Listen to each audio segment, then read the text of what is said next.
Even in summer, the nights in Dur Valley were always freezing. The tiny house Herag lived in had several gaps in the walls, and the cold wind squeezed through every crack, stabbing his skin and making sleep impossible. In the dark, he got up, tore some straw from the bed, and stuffed it into the holes. The wind weakened a bit, but the chill still lingered. He lay back down, but his eyes refused to close. His stomach was growling too loudly. "How did I end up in this godforsaken place?" he muttered, rubbing his belly. At times like this, he couldn't help but miss his old life. Clean water, electricity, and the internet. If he was hungry back then, all he had to do was unlock his phone, order takeout, and food would show up at his door. Here, he got one meal a day. At noon, they handed out a piece of black bread and a bowl of potato soup. The black bread was so hard it was like biting into a rock. Soft, fragrant white bread existed, but only the nobles tasted it. Servants of the castle, like him, only had black bread. Old Henry, the old gardener, had taught him a trick. Soak the bread in the potato soup to soften it and make it a bit more edible. Thanks to that, the bread at least stopped feeling like it would break his teeth. But at 13, Herag's body was still growing, and one piece of black bread with a bowl of watery soup a day was far from enough. It didn't fill him. It didn't nourish him. Even so, this miserable life was already better than most people had. He lived inside Baron Buck's castle and worked in the stables, tending to the horses.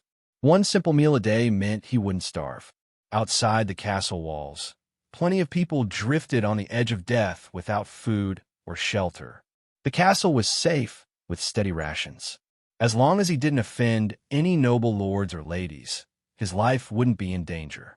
But as someone who had once received a modern higher education on Earth, Herag had no intention of being a stable boy forever. Shenlan's chip self-repair complete. Herag's eyes widened.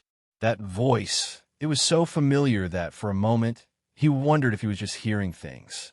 Shenlan was the name of his genetic chip. In his previous world, everyone had one. It analyzed, processed, and stored data, supporting every aspect of daily life and work. Abnormal environment detected. Beginning localization compatibility. Localization compatibility complete. Shenlan is now running normally. The mechanical prompts echoed in his mind one after another, and Herag finally accepted that he wasn't hallucinating. "Shenlan, check current physical condition," he ordered silently. Herag Merlin. Strength 0.4, Agility 0.5, Constitution 0.4, Spirit 1.2. Looking at his stats, Herag fell silent. Severe malnutrition. That was the only diagnosis. But with the genetic chip back online, a rough plan for the future was already forming in his mind. The next morning, he was up before dawn. Lantern in hand, he walked to the stables and began pouring feed into the troughs one by one. The horses were already awake, their dark eyes tracking him as they snorted out clouds of warm air. The feed was a mix of hay and beans. Honestly, the horses ate better than the servants. Herag never dared to steal from the troughs. The boy who'd had this body before him had been executed for doing exactly that. After finishing his chores, Herag headed for the back garden, where old Henry would be tending the flowers. The garden was filled with unfamiliar plants, many species he had never seen in his previous life. Shenlan, from now on, start recording all unknown flora and fauna. Understood. Task archived. Beginning execution. Herag knew how valuable data could be. Sooner or later, this information would prove useful. Old Henry was already there, as always, carrying a bucket as he watered the flowers, plucked weeds, and cleared dry leaves. "Kid, what are you doing here so early? Got something on your mind?" Old Henry asked, glancing sideways at him with a crooked smile. "Just came to chat," Herag said, grinning. Old Henry snorted. "Spit out. I don't have many years left. Can't help you too many times." He had no family, no children. Only Herag came to see him often. In his heart, the boy was already like a grandson. He knew Herag too well. If the kid came at dawn, he definitely wanted something. Herag scratched his cheek and laughed. "Old Henry, you still have that bow, right? Lend it to me for hunting. If I manage to catch anything, I'll share the meat with you." "Bow." Old Henry looked him up and down with open doubt. "With that skinny body of yours, You think you can even pull the string? Ever shot an arrow before? Don't waste my arrows. Just lend it to me, Herag insisted. I promise, when you go to meet the gods, I'll pick a good hillside and put up a proper stone for you. If a servant died in the castle, they were usually buried somewhere at random, without a grave marker. Old Henry hesitated, then finally sighed. The bow's inside, hanging on the wall. Go get it. Don't you dare break it. Thanks, Old Henry. Herag shouted, sprinting inside before the old man could change his mind. He took the longbow from the wall. It was spotless, clearly well-maintained. He'd heard that Old Henry had once been an excellent archer, but now that he was old, Herag had never seen him draw the bow. With his thin frame and the bow slung over his shoulder, Herag looked a little ridiculous. The quiver held only 7 arrows, but for him, that was more than enough. Herag, where are you going? A guard at the gate called out. Hunting. Herag answered loudly. The guard burst out laughing. You're barely taller than that bow. Don't shoot yourself instead. Another guard joined in, amused. If you catch a red-vented bulbul, bring it back. Roasted, it tastes great. I'll give you 10 copper coins for one. You said it. Get the coins ready, Herag replied, serious as could be. Ha ha ha. The guards doubled over at his expression. Herag walked out of the castle with Old Henry's bow on his back, heading down the long slope outside the gate. Below, the green grass river wound lazily along. The drawbridge was down, and a carriage was rattling over it. Even from a distance, he recognized Baron Buck's carriage, though he didn't know where the Baron was headed. Across from the castle stood a dense forest, and that was Herag's destination. Rumor had it that fierce beasts roamed those woods, the kind that even powerful knights struggled with. Herag only dared to move along the outer edges. With his current strength, going deep inside was nothing short of suicide. Shenlan, activate detection. Monitor everything around me and warn me of danger. Environment detection activated. A faint green scan swept across his vision. The forest changed before his eyes. Plants glowed green, while animals appeared as faint red outlines, making the hidden creatures stand out. In the upper right corner of his sight, a small circular map appeared. Red and green dots flickered and shifted as things moved. Let's start the hunt. The moment Herag stepped into the forest, he felt it. The world went quiet. The birds stopped singing, the insects stopped chirping, and the entire forest seemed to be holding its breath, watching the intruder. Herag slowed his steps, adjusted his breathing, and began scanning for prey through Shenlan's interface. Soon, a gray rabbit appeared ahead. He drew the bow and nocked an arrow. Shenlan, activate auxiliary aim. Calculating wind speed. A faint blue guiding line appeared in his vision. Herag shifted his angle slightly, lining the arrow up with the rabbit's head. Whoosh! The rabbit's ears twitched, but before it could react, the arrow punched cleanly through its skull. Herag stayed still for a moment, listening. After confirming that nothing else stirred nearby, he walked over and picked up his kill. He weighed it in his hand. 5, maybe 6 pounds, he judged. He pulled the arrow free, wiped the blood off on the rabbit's fur, then slipped it back into the quiver. My control over my body is still too rough, he thought. His shot was accurate, but his movement still lacked stability and precision. A few minutes later, Shenlan marked another target. In a tree to the northeast, 2 red-vented bulbuls were perched close together, pecking and grooming each other's feathers. Herag held his breath, quieted his thoughts, and slowly drew the longbow. The arrowhead gleamed coldly as he aimed at the pair of birds. Whoosh! 1 arrow, 2 birds. The shaft pierced through both of their heads, stringing them together like candied fruit. The bulbuls were small, with barely any meat on them.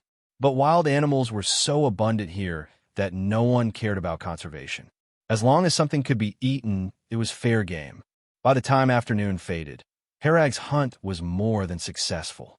3 rabbits, 17 red-vented bulbuls, and 2 fish.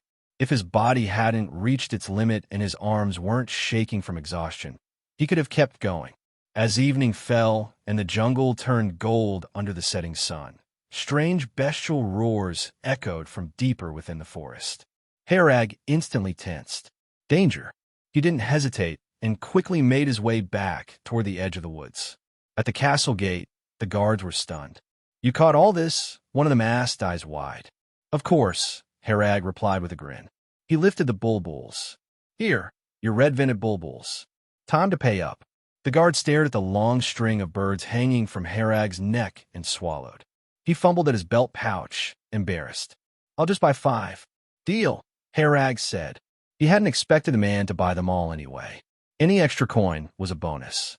Servants in the castle had no fixed wages, only the occasional holiday reward. Guards were paid, but not much. Herag walked back into the castle with his haul, drawing plenty of curious looks. "Where that brat gets so much game. I heard he hunted it himself." "Yeah, right. I'd sooner believe those animals ran into trees and died." "Old Henry, look what I brought back," Herag called as he walked into the garden, proudly lifting the rabbits and fish. Old Henry's gaze immediately went to the arrow holes in the prey. For a moment, he doubted what he was seeing. "These rabbits and fish are for you," Herag said, putting them down. "Consider it payment for the bow and arrows. Eat well and put off meeting the gods for a bit. They're not going anywhere." Old Henry didn't argue. He simply nodded, quiet and thoughtful, his eyes lingering on the bow and quiver as if remembering an old life. "Can I borrow the bow and arrows for a few more days?" Herag asked. Old Henry's thoughts seemed far away. He answered slowly, "They're yours now." "Huh, mine." Herag blinked. He knew how much old Henry treasured that longbow. Handing it over so casually didn't feel real. "Take it," old Henry said, waving a hand. "I can't pull it anymore. Better for an old friend to keep working than gather dust." Back in his small room, Herag immediately went to work skinning the rabbit. Beside him was a small heap of bulbuls waiting to be plucked and cleaned. By the time he finished, night had fully fallen. A rabbit and several bulbuls were skewered and roasting over the fire, while one fish soaked in a basin for later. This world didn't have many seasonings. Herag had picked some spicy wild herbs in the forest and scooped a little salt from a jar, doing what he could to give the meat some flavor. The rabbit needed time to cook through. The bulbuls, with so little meat on them, roasted quickly. Herag bit into a roasted red-vented bulbul and paused in surprise. It wasn't sour or gamey at all. The skin was crisp, the meat tender and fragrant. The guard hadn't exaggerated its taste at all. Detected food compatible with constitution. Continuous consumption of 150 red-vented bulbuls can increase power by 1 point. The chip's cold voice rang in his mind, and Herag froze. 1 point of power? That was the kind of jump that could turn a weakling into someone truly strong. In his original world, there was no food that could directly raise basic stats like this. The castle had official knights, warriors said to be capable of defeating dozens of ordinary people alone. And Baron Buck was a great knight, rumored to possess truly extraordinary power. Herag had never witnessed any of this himself, and since he'd arrived only a few days ago, he had half believed it was just exaggerated legend. Now, his thinking began to change. After finishing off the bulbuls and rabbit, Herag felt something he hadn't felt in a long time. He was full. Being full really is a blessing. He sighed, then collapsed on his bed and drifted into deep sleep. The next morning, after completing his chores, he once again slung the longbow over his shoulder and headed for the forest. This time, his target was clear: red-vented bulbuls and only red-vented bulbuls. At the same time, he paid close attention to the plants around him. Many species here didn't exist in his previous life, and he had no idea what they were. Whenever he found a new plant, he would cut off a small piece and rub it on the back of his hand to see if there was any reaction. If nothing happened, he would raise it to his lips and let Shenlan analyze its composition. After a few days of this, he finally discovered something special. Detected compatible food, temporarily named red leaf fern. Continuous consumption of 10 pounds can increase constitution by 1 point. In 7 days, Herag managed to eat 200 red-vented bulbuls and 15 pounds of red leaf fern. Check current physical status. Herag Merlin, power 1.4, agility 0.6, Constitution 1.4, Spirit 1.2. After he reached the limit of 150 bulbuls, any extra didn't change his stats. His body had clearly developed resistance. The red leaf fern tasted awful, bitter to the point of making his face twist, but Herag forced it down anyway. Strength came first. He also noticed that after power and constitution each went up by 1 point, agility passively ticked up by 0.1, while spirit remained unchanged. Herag clenched his fist, feeling the power coiled in his muscles like a drawn bowstring. In the meantime, his reputation in the castle had quietly grown. Every time he came back from the forest, he was carrying a full haul. Before long, everyone had a nickname for him: Red Finch Hunter. Every time he returned, there was always a string of red-vented bulbuls hanging from him, and the name stuck. "Herag boy, get out here quickly." Old Henry's long, drawn-out call echoed from outside. Hey everyone, Firescale Audiobooks here. If there's a novel you'd love to hear more of, you can support us on Patreon or Ko-fi. Depending on your tier, I'll make extra parts just for the stories you're most excited about. Usually I can only upload 4 to 5 parts of each novel, but with your support, we can go beyond that. And of course, don't forget to hit subscribe. It helps more than you know. "What's the matter?" Herag opened the door and saw old Henry, with a young man in heavy armor, standing behind him. Herag recognized him. It was Knight Emil, the guard captain of the castle. This was a big figure in the castle, and it seemed he had some business with him. "Are you Herag?" Emil looked Herag up and down and asked. "Yes, Sir Emil," Herag answered honestly. "Shenlan, check Emil's body data." Emil, Power 2.1, Agility 1.6, Constitution 2.2, Spirit 1.1, containing unknown energy within the body. For the first time, Herag had a tangible understanding of a knight's strength. Although Emil's stats seemed just a bit higher than his own, in actual combat, it was not just a little, but an all-around enhancement. An increase in power by 1 point could translate to an actual combat capability increase of several times, which was an entirely different concept. Emil also possessed some unknown energy within his body. Herag guessed that this was probably the knight's power. If this unknown power was further added, the combat energy would be enhanced by an uncertain amount. "I heard your archery is good. Show me," Emil said simply and straightforwardly. Old Henry sent an encouraging look from the side, and Herag didn't delay, immediately returning to the house to fetch his longbow. Emil looked around and pointed to a tall pine tree in the distance. "The highest pine cone. Can you shoot it down?" "Yes," Herag said confidently. "Let's begin," Emil said. Herag drew his longbow, activating the auxiliary aiming. He now had enough strength, and the longbow was drawn to its fullest. With a whoosh, the pine cone fell to the ground in the distance. Emil nodded with satisfaction. "It seems you are a born divine archer, qualified to join the guard team. Follow me to the training ground." Herag clearly had no right to refuse, and obediently followed Emil, while old Henry grinned broadly with happiness. The castle training ground was a wide, flat area, bustling with guard team members in training. As Emil brought Herag over, many people naturally noticed. However, with Emil present, they dared not ask much. They continued their training with even more effort. Emil took Herag to an empty space and turned to say, "Herag, do you know why knights are strong?" Herag did not know, and could only shake his head. "Because of the breathing techniques," Emil said solemnly. "Breathing techniques?" Herag heard the term for the first time. Emil continued, "Yes, breathing techniques allow us to harness and mobilize hidden power within.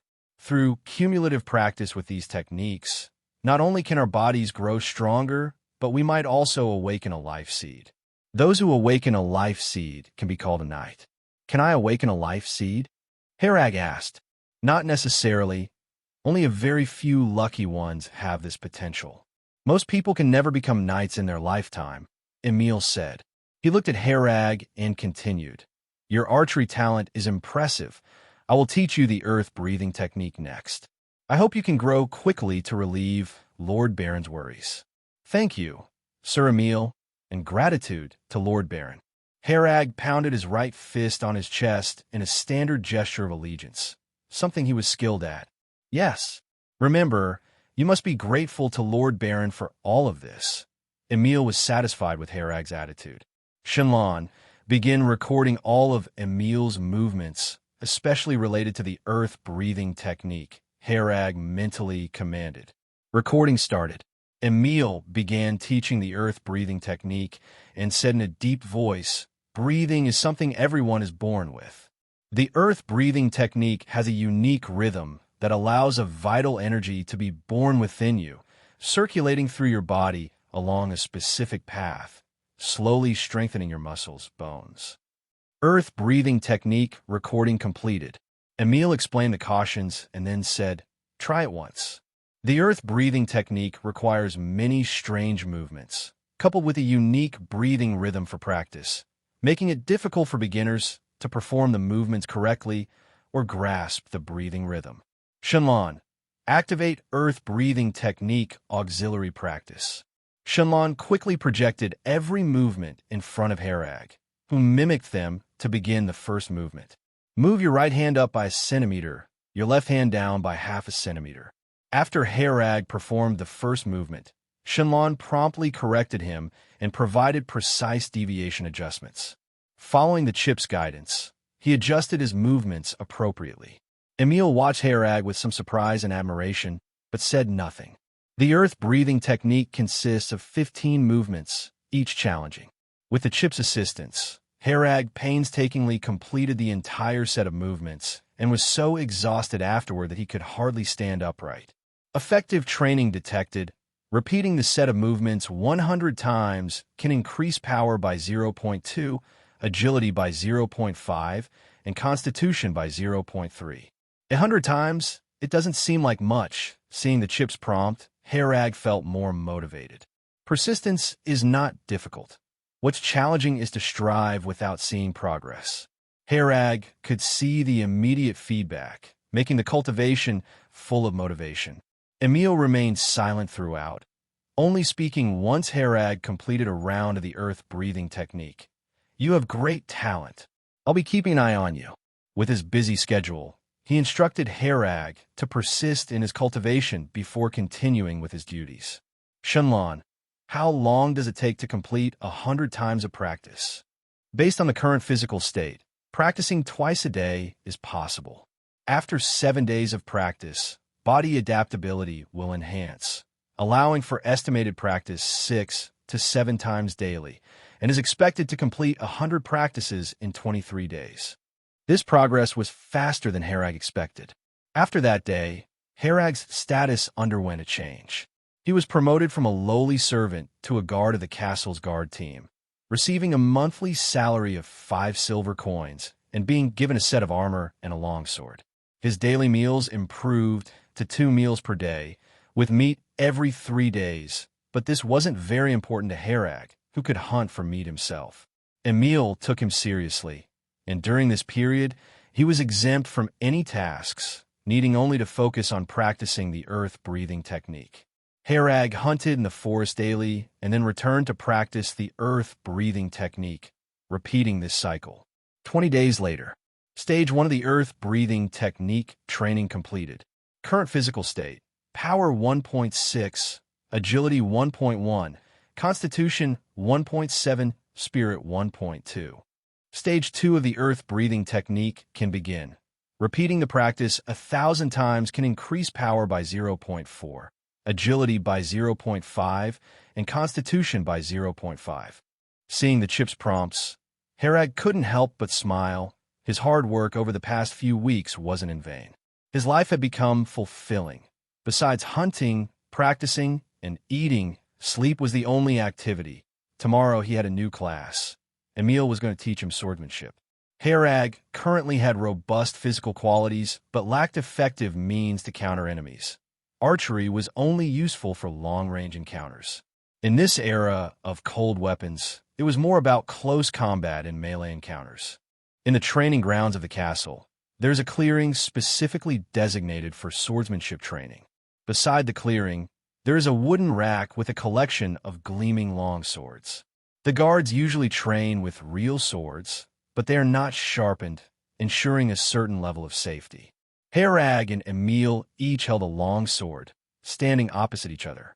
Emil personally taught Herag swordsmanship, which showed how much he valued him. He said to Herag, "Swordsmanship is for killing the enemy. My swordsmanship does not have the fancy moves of palace swordsmanship. There are no unnecessary sword forms. Slash, chop, stab, lift, block. These 5 words are the eternal, unchanging basics of all swordsmanship. As long as you master these basics, the rest is the cultivation of combat experience." Emil took a deep breath, lifted his long sword, and suddenly lunged forward with a slash, the sword wind stirring up a cloud of dust. His movements were quick. If not for the chip's assistance, Herag wouldn't have been able to clearly see Emil's actions. This is normal speed. Next, I'll slow it down a bit. Pay attention to the details of my movements. When you first learn swordsmanship, don't pursue speed. Just make sure you perform every move correctly. Emil slashed forward again, and this time Herag could see his movements clearly by relying on himself alone. "You try it," Emil said after demonstrating. "Shenlan, activate swordsmanship training assistance." A small blue figure appeared in Herag's vision, demonstrating the key points of the slashing move. He adjusted his movements according to Shenlan's instructions and sharply slashed forward with his sword. "Too much force from the wrist. You should use more arm strength." Shenlan immediately provided a hint, correcting Herag's force application method. Emil also noticed the problem and said, "The move looks good, but you should use more of your arm strength. Try again." Herag recalled the feeling just now, found the right point of force, and slashed forward aggressively again. "Very good. Next, I'll teach you the other moves." Emil rarely showed a smile. The entire afternoon, Herag practiced basic swordsmanship, and his learning speed even earned praise from the usually stoic Emil. Herag never considered hiding his skills. He came from humble beginnings and could only show his worth completely to have more resources invested in him. Keep up with your practice during this period. Later, I will provide some opportunities for you to gain experience. One cannot become a knight without seeing blood.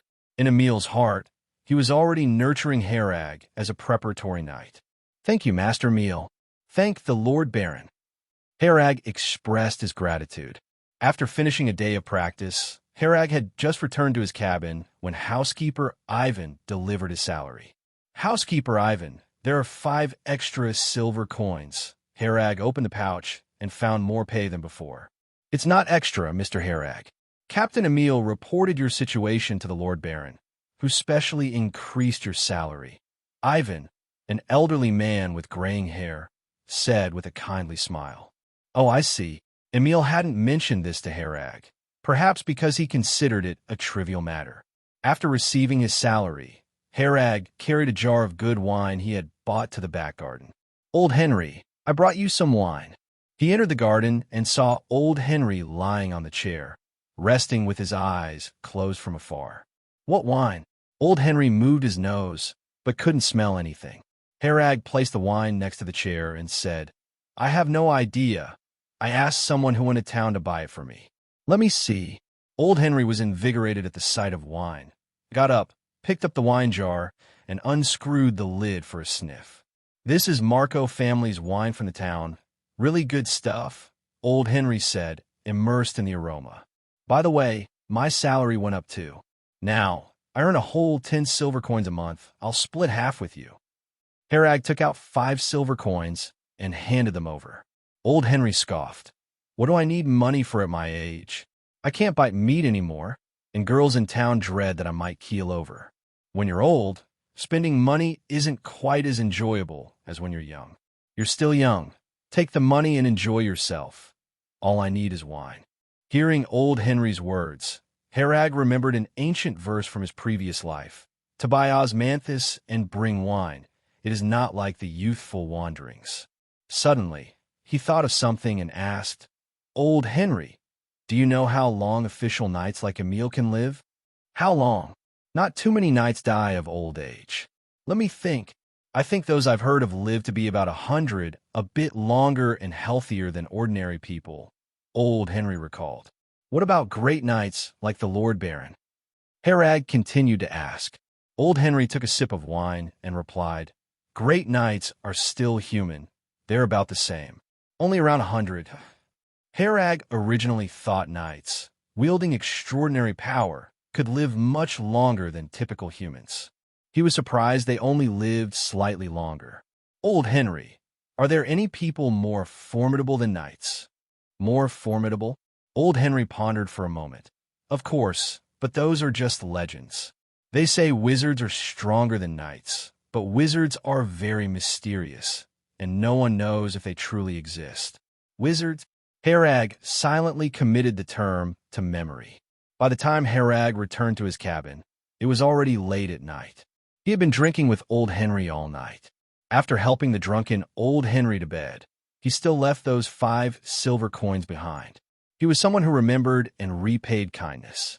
Half a month later, in the castle training grounds, Herag donned a suit of armor, standing in a line with 6 other guards, awaiting Emil's orders. A group of bandits has appeared at the pumpkin farm. It's our duty to protect the safety of the territory's people, and Lord Baron has ordered us to eradicate the bandits. Emil was explaining the mission's details. Over the past half-month, Herag had been diligently practicing the earth-breathing technique and basic swordsmanship, and today he finally had the opportunity for real combat. Though it's just a group of ordinary bandits, you can't be careless. A stab from a blade can still kill. Emil spoke of some precautions. Herag listened intently, feeling that the other 6 weren't taking it seriously. Eradicating bandits was a common task, a lord's duty, as well as a chance for the lord to demonstrate strength and intimidate others. This era was chaotic, with frequent conflicts between territories. Every so often, Herag would hear about a territory being annexed or about a famine occurring somewhere. The bandits had to be cleared quickly once they entered the territory, or others would think you're an easy target, attracting more and more bandits. This time, Emil personally led the raid, along with 7 castle guards, forming the expedition team. Riding on horseback, Herag still felt a bit inexperienced. Fortunately, his memory included knowledge about horse riding. With Shenlan's assistance, he quickly learned how to control the horse. 3 days later, in the Jade Mountain Range, Herag and his group rode horses along the mountain path, with a carriage loaded with supplies trailing at the end of the line. A light rain had just fallen in the mountains, and mist lingered among the peaks. It was now sunset, and Emil rode at the forefront, scouting for a suitable campsite. Herag was in the middle of the group, continuously refining a map within his field of vision. Every place they passed, he had Shenlan record. Combining it with the existing map, a more complete map was gradually taking shape. The pumpkin farm was an important agricultural site within Baron Buck's territory, growing various crops and located to the west of the Jade Mountain Range. Baron Buck's castle was on the right side of the Jade Mountain Range. They needed to cross it to reach the pumpkin farm. Let's spend the night in this cave. Emil found a fairly spacious cave ahead, with some kind of animal fur inside and dried animal dung at the entrance. It was clearly a bear's lair, but Emil and the others didn't care, considering bears only as pelt suppliers. The horses were all tied in the nearby forest, left to graze and rest on their own. The carriage was parked in front of the cave, forming a simple defensive fortification. The group began to get busy, and a campfire was quickly lit at the cave entrance. Herag was in charge of fetching food from the carriage, like cured meat, potatoes, and tomatoes. A large pot was soon hung over the fire, and the food was thrown in all at once. They had been eating this kind of stew outside for days. A rack was quickly erected beside the campfire, where the guards hung their wet clothes to dry. Oh, Jimmy, take those damn socks of yours away. How many times do I have to tell you? No drying socks while cooking. Do you want to eat cured meat with the smell of stinky socks? Big Beard, a guard named Hagen, sniffed the air, turned to see a pair of stinky socks hanging on the drying rack, and immediately bellowed. Jimmy sheepishly took down the socks and hung them outside the cave. Seeing that the time was about right, Herag walked over to the pot and lifted the lid. A rich aroma burst forth, filling the entire cave and wafting into the gradually darkening forest outside. "Dinner's ready," Herag shouted, and the guards lying or sitting in the cave hurriedly came over with their metal lunchboxes. None of them made a move, just staring at the meat in the pot, waiting for Emil to take the first bite. Emil used a fork to spear some meat and vegetables into his lunchbox, scooped a little soup, and then sat by the cave entrance, eating while staring into the unknown outside. Once Emil began eating, the rest couldn't hold back any longer. They scrambled to grab the meat from the pot, which was soon gone. Herag was well experienced and quick, aided by Shenlan, in getting a share of meat. After dinner, there was no entertainment. The group chatted around the campfire for a while before going to sleep. They could only partially remove their armor, keeping their weapons and armor close by to ensure they could enter combat readiness at a moment's notice. Herag was on watch tonight, sitting by the campfire, constantly keeping an eye on their surroundings. With no dry wood available due to the rain, Herag fetched some stored dry firewood from the carriage. The campfire had to stay burning all night to ensure any nearby wild animals would shy away from the flames, reducing potential problems. Late at night, it started drizzling in the mountains again. Herag glanced at the time in his field of vision, 1 a.m. Based on usual observations, Shenlan's ship had discovered that this world also had about a 24-hour day. Herag adjusted Shenlan to the 24-hour scale familiar from his previous life. The cold wind blew into the cave, causing the campfire to crackle, the flames dancing with the gusts. The chilly wind drove away Herag's drowsiness as he stared into the pitch-dark forest outside. Shenlan's small map showed no abnormalities. Originally, Shenlan's map could cover a range of 10 meters, but after Herag's physical qualities greatly improved, it could now display plants and animals within a 100-meter area. Meanwhile, a group of people was stealthily approaching the cave through the distant woods. The sound of the falling rain masked their movements. Coupled with their cautious approach, they were hard to notice under the cover of darkness. Once they got closer to the cave, the leading three signaled, and their troops split, with two teams flanking from both sides to approach, while three others continued advancing from the front. Herag sat at the cave entrance, steadfast at his post, with Shenlan's map open in his vision. He suddenly noticed a red dot appearing on the small map in the woods to the left of the cave, followed by 8 more red dots entering its range. At the same time, another group appeared on the right, also numbering 9. Herag immediately drew his longsword, quietly alerted them, "Enemy attack." Emil, sleeping deepest within the cave, had awakened even before Herag drew his longsword, quickly donning his armor. The others also reacted swiftly, all on their feet. There are teams rapidly approaching from both sides, and 3 individuals advancing directly towards the cave entrance. Herag quickly briefed them on the situation. Emil didn't ask how he knew. Instead, he walked to the campfire and kicked over the large pot, instantly dousing the flames. Turning back, he said, "Everyone follow me and break through from the right side."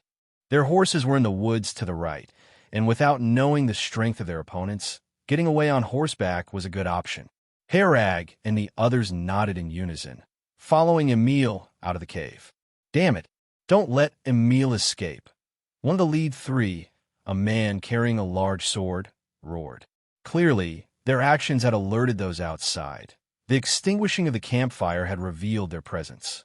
Swoosh, swoosh, swoosh. A volley of arrows rained on the cave, mostly blocked by the carriage. Meanwhile, Emil and the others faced attacks from the right side woods, but no one was hit due to the darkness. Herag noticed that the group remained hidden in the woods, avoiding a direct confrontation, all equipped with bows and arrows. "They're over here. Quickly, come!" The opposing side started calling as soon as they spotted Emil and his group. Checking Shenlan's map, Herag saw another group closing in, with the leading 3 approaching at breakneck speed.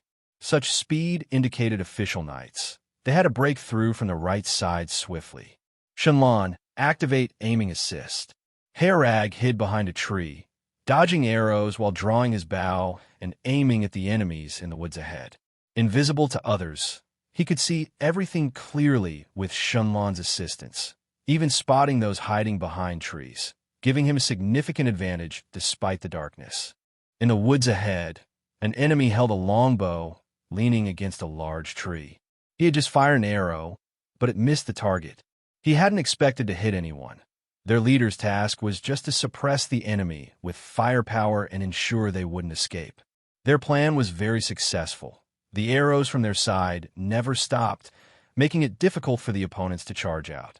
He knocked another arrow, observing the surroundings cautiously as he quietly readied himself to shoot another arrow. Suddenly, a sharp pain struck his forehead. His eyes widened as he saw an arrow piercing his head at the very moment he revealed himself. Why am I so unlucky? His consciousness gradually faded into darkness, never understanding why his luck was so bad before he died.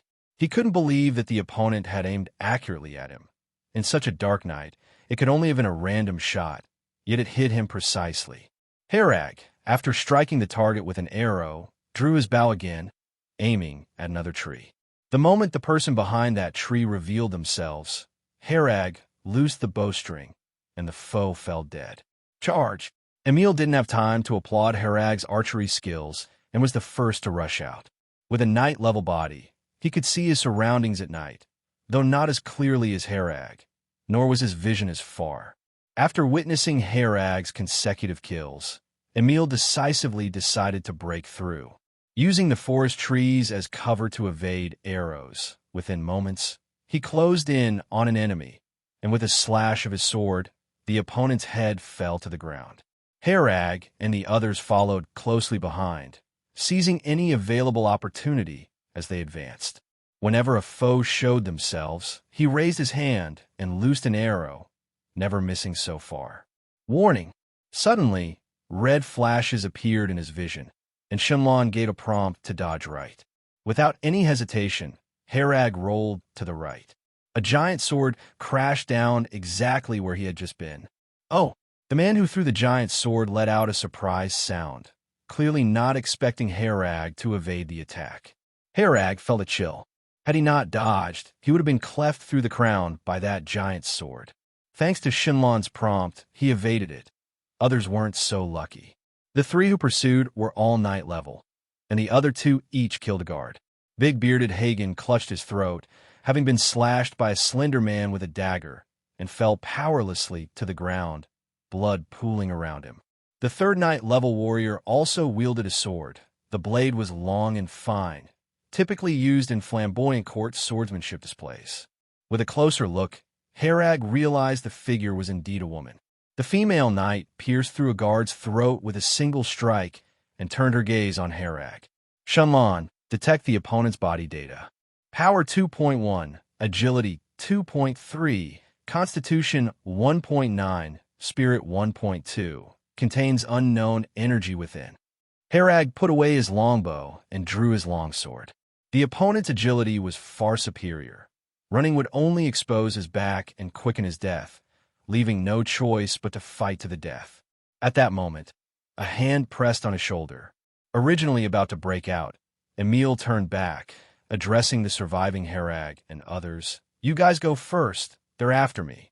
Emil, I thought you'd scurry away like a rat. The man wielding the giant sword mocked, laughing. Emil remained expressionless. Long time no see. Marco. Marco, gritting his teeth, pointed angrily at Emil. You're always so insufferable, looking down on everyone. Now I'm a knight too, and tonight I'll crush you completely beneath my feet. Herag didn't catch Marco's last words. He and the remaining four faced another dilemma. The three-night level warriors went for Emil, while the remaining two teams of archers targeted Herag and the rest. They stayed stationed in the woods ahead, suppressing Herag and others with arrows, preventing their escape. Herag took out the longbow from his back, saying to Jimmy and the others, I'll take them down, observe and adapt accordingly. Shenlan, plot the best route, target eliminating all opponents. Route planning complete. A map marking the route and enemy positions appeared before him. Herag observed it from a bird's-eye view before beginning his hunt.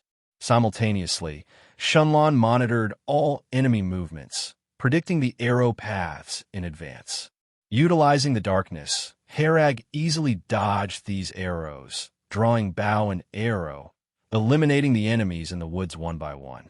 At first, these people didn't notice anything amiss, but as more and more fell, they finally realized how many of their own had been lost. Herag was like a ghost lurking in the night. They couldn't pinpoint his location at all. Every time Herag killed someone, he immediately changed position as per the route, with arrows always hitting his previous spot, always a step behind. After he shot the 11th person, the pressure became too much for them to bear, and they began to retreat. "Help us, Master Marco! They have a knight-level archer!" one cried, rushing to where the four were in fierce battle. Marco furrowed his brows. Knight-level archer? That wasn't in the intel. "Sean, go take care of him." Sean, the slender man with the dagger, silently melted into the darkness, using the assassin's usual stealth techniques. Assassins were the best counters to archers. This was common knowledge. There's a knight level approaching. The moment Sean entered the range, Shenlan issued a warning, marking the position on the map. Herag turned to look at the spot, which appeared deserted. If not for Shenlan's warning, he wouldn't notice this person sneaking up behind him. He hid behind a tree, pretending to shoot forward, suddenly changing direction to target Sean instead. As Sean silently moved forward, seeing this made his muscles tense and pupils contract. How'd he discover me from at least 100 meters away? Sean wondered. The arrow was already nearing his face. Sean twisted his body in an uncanny manner, barely dodging the unexpected arrow. Yet his right arm was still grazed, leaving a small wound. This minor injury was superficial, and Sean didn't mind it. Evading an arrow gave him more confidence. He's not a knight-level archer, just accurate, he deduced based on the arrow's speed. Herag's surprise shot missed, and Sean felt more equipped to avoid subsequent arrows now that he was on guard. On the other side, after witnessing the missed arrow, Herag immediately changed positions, delving deeper into the woods. "Trying to run?" Sean smirked, as assassins relished hunting fleeing prey. The moon hung high in the night sky as Herag sped through the forest, with Sean closely trailing behind.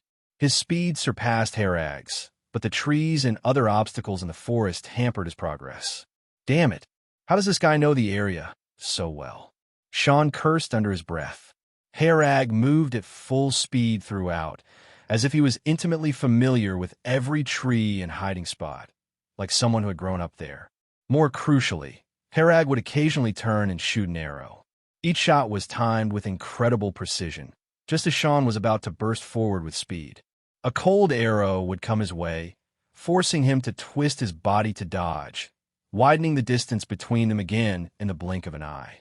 This made Sean feel as uncomfortable as swallowing a fly, and he couldn't shake off the odd feeling.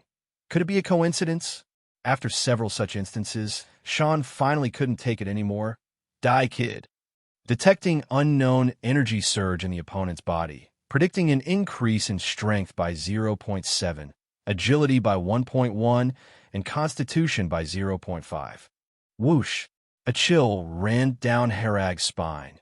It was the first time he'd heard such a sound from someone advancing in his direction. "Dodge to the left front," Shenlan advised. Herag didn't hesitate. He had just dodged when Sean arrived, stabbing the air with his dagger. Impossible. Sean was incredulous. His supposedly infallible killing blow had been evaded. Herag accelerated forward once more, feeling like he had reached his speed limit. Sean had used a special method to significantly enhance his physical abilities. His speed was now far beyond Herag's. "Duck and roll forward," Shenlan advised again. Herag immediately followed Shenlan's advice. Executing such evasive maneuvers at high speed required great physical demand. This is where the benefits of practicing the earth-breathing technique came into play. Herag had been diligently doing the technique's set movements daily, mastering control over his body. Sean's dagger barely missed Herag's head, grazing off a lock of hair. His strike had missed again. This kid is peculiar. Sean couldn't believe it. How could someone who wasn't even at the night level dodge his killing blows twice in a row? Dodge behind the tree on the right. Draw your sword to block behind. Herag complied, slipping behind a tree while bringing his long sword up behind him to block. Clang! The crisp sound of metal clashing rang out as Herag turned to see Shenlan's dagger piercing through the tree trunk and hitting his blade. The violent impact left Herag's hand numb. Shenlan witnessed the scene in disbelief. How does it seem like this kid knows what I'm about to do every time? In theory, it was possible. His attacks were always preceded by subtle changes in muscle activation and movement, which could be observed and predicted beforehand. But these were instantaneous events, and the kid was running forward the entire time without looking back. How could he possibly know all this? Hold your sword to block in front. Clang! Suddenly, Shenlan appeared in front of him, dagger aimed directly at Herag. This attack, too, was anticipated, and Herag steadily blocked it with his longsword. Damn it! Shenlan was getting frustrated. It was as if this kid could see through his every move. Wait! Suddenly, Shenlan's breath became erratic as he clutched his forehead painfully. Herag let out a sigh of relief. Finally, it's taking effect. I thought that kind of poison wasn't working on you. With your recent burst of attacks, your blood circulation must have sped up, so the poison acted more quickly. That arrow was poisoned. Shenlan remembered. He had only been hit by an arrow once. Herag's quiver held two kinds of arrows, one ordinary and the other coated with poison. The poison came from an inconspicuous herb outside the castle. After Shenlan analyzed it, its root could be processed, dried, distilled, and refined into a colorless and odorless deadly poison. Shenlan, as an assassin, was also an expert in poisons, but this one was colorless and odorless, with no initial symptoms, so he hadn't noticed. It was a neurotoxin, and Shenlan's vigorous activity had hastened its effects. Die! Shenlan launched a frenzied attack with his dagger. He knew that only by killing Herag would he have a chance to find the antidote. But under the influence of the poison, his abilities declined sharply, and Herag easily blocked every attack. I have to escape. Feeling his breath becoming rapid and his limbs losing coordination, Shenlan knew he would die at Herag's hands if he didn't escape soon. Shenlan shot a fierce glance at Herag, then vanished into the darkness. As an assassin, he had many escape tricks. Herag stood still with a slight smile, calmly drawing his bow and taking aim at a clear spot not far off. Swoosh! With a scream, Shenlan reappeared, an arrow lodged in his back. Even at full strength, Shenlan would have needed to focus entirely to dodge Herag's arrows under Shenlan's precise calculations, let alone now, while poisoned. How did you find me? Shenlan's voice turned calm, accepting his fate. Herag said nothing, drawing his bow again. Shenlan stared directly at Herag, neither dodging nor hiding. In truth, his legs had gone numb. He murmured, "How do you always dodge my attacks? You're not even a knight." Expressionless, Herag released the tense bowstring and said, "Because I've hacked the game." His words and the arrow pierced Shenlan's head simultaneously. A spray of blood blossomed, and Shenlan fell backward onto the ground. His eyes were bewildered in death. Hack. Game, what does it mean? These cryptic words baffled Shenlan even in death. After Shenlan had fallen, Herag shot 2 more arrows for good measure. Only after Shenlan confirmed his death did Herag slowly approach the body. So poor. Herag searched thoroughly, finding neither a gold coin nor even a copper coin on Shenlan. All Shenlan had were a pair of decent daggers, nothing else. After dealing with Shenlan, Herag slung his long sword on his back, held the longbow, and gazed quietly into the depths of the forest as if in contemplation. Moments later, he chose to return in the direction of Emil. He recalled that Jimmy and the others had fled under his cover and should be heading to the castle for reinforcements. But the round trip to the castle took 6 days, far too long. Even Emil, strong as he was, couldn't possibly handle 2 night-level masters alone and the lurking threat of snipers from afar. He darted swiftly through the forest, his shadow like a phantom, quick and silent. After Herag returned, he found that the battle was still ongoing. Emil was facing both the female knight and Marco alone. Emil and Marco were both injured, but the woman appeared unscathed. The three moved extremely fast, surrounded by a team of archers who could only watch and dare not shoot. The speed of the three was too fast, and the archers lacked the precision to hit Emil. Herag observed the surrounding terrain, found a position that was both offensive and defensive, then bent his bow and shot, killing an archer. "Someone's here." The archers immediately scattered, seeking places to hide. They couldn't see Herag's position and could only blindly shoot a few arrows into the dark forest. Herag made a quick count. There were 8 archers left, and he planned to take them all down. Whoosh! Another arrow flew, taking down an archer hiding behind a large stone. After killing this one, Herag repositioned himself, moved to another angle, and killed another archer hiding behind a tree.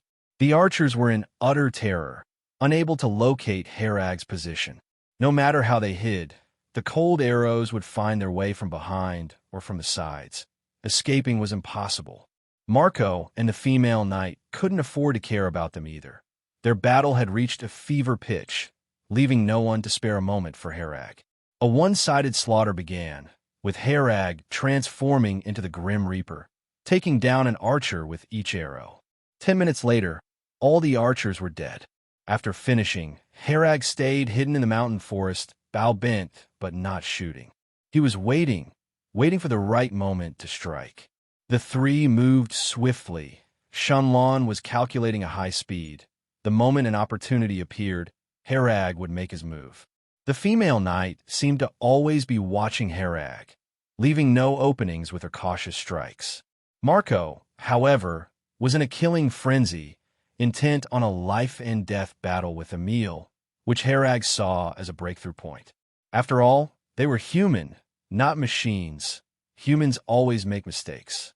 If there was a mistake, Shenlan would surely catch it, as it wasn't human. Marco is not far from the Great Knight level, you know? I really took a loss on this deal. There has to be more money when this is over, the female knight said softly.